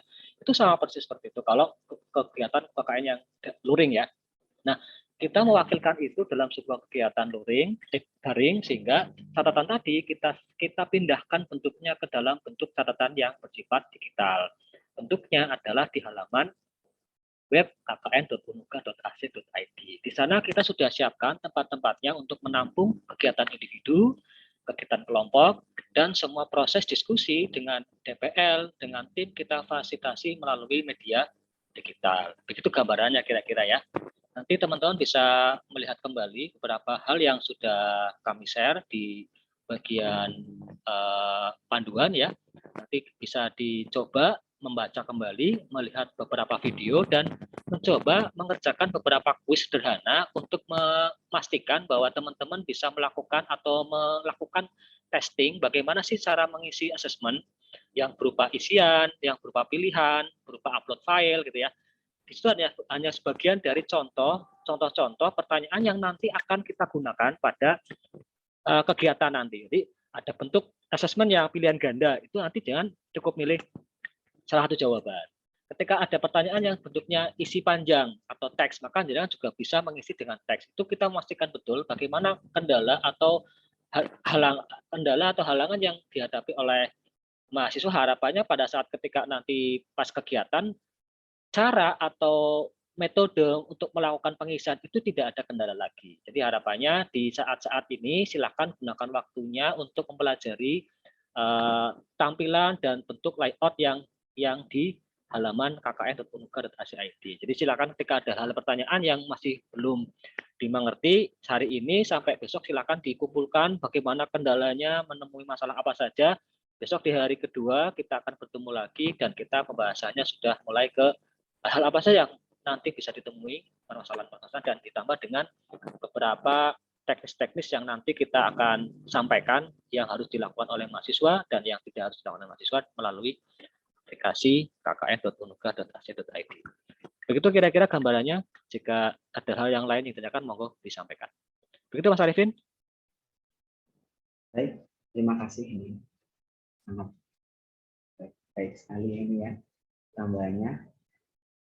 Pada seluruh peserta, silakan boleh dilanjutkan diskusi melalui raise hand. Silakan, Mas Dion lagi atau siapa?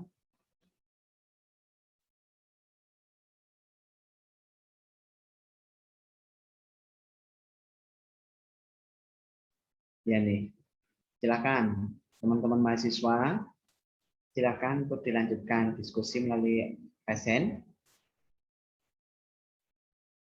Atau ini sudah paham semuanya ya?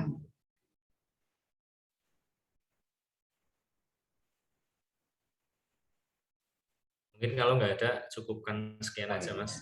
Nanti kan hari besok lebih detail sama simulasinya. Ya.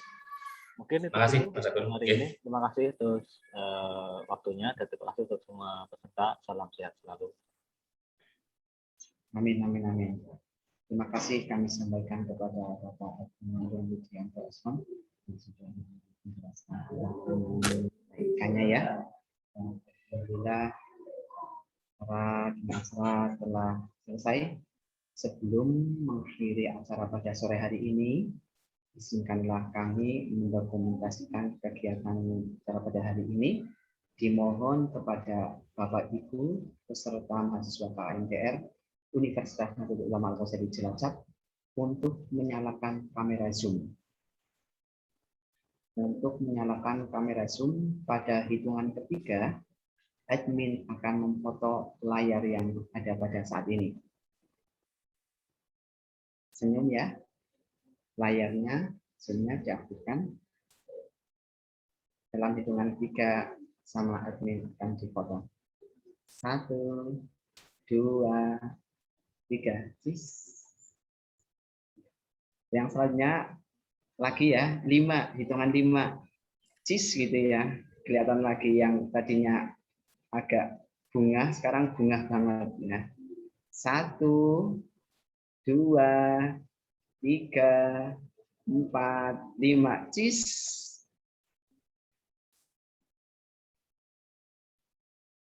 Iya, baik. Terima kasih. Terima kasih banyak kepada para narasumber serta para peserta yang telah mengikuti acara dari awal hingga akhir. Marilah acara hari ini kita tutup bersama dengan bacaan hamdalah. Alhamdulillahirabbil alamin. Saya mewakili panitia yang bertugas menyampaikan mohon maaf atas salah kata dan perbuatan. Akhir kata terima kasih dan wassalamualaikum warahmatullahi wabarakatuh. Waalaikumsalam warahmatullahi wabarakatuh.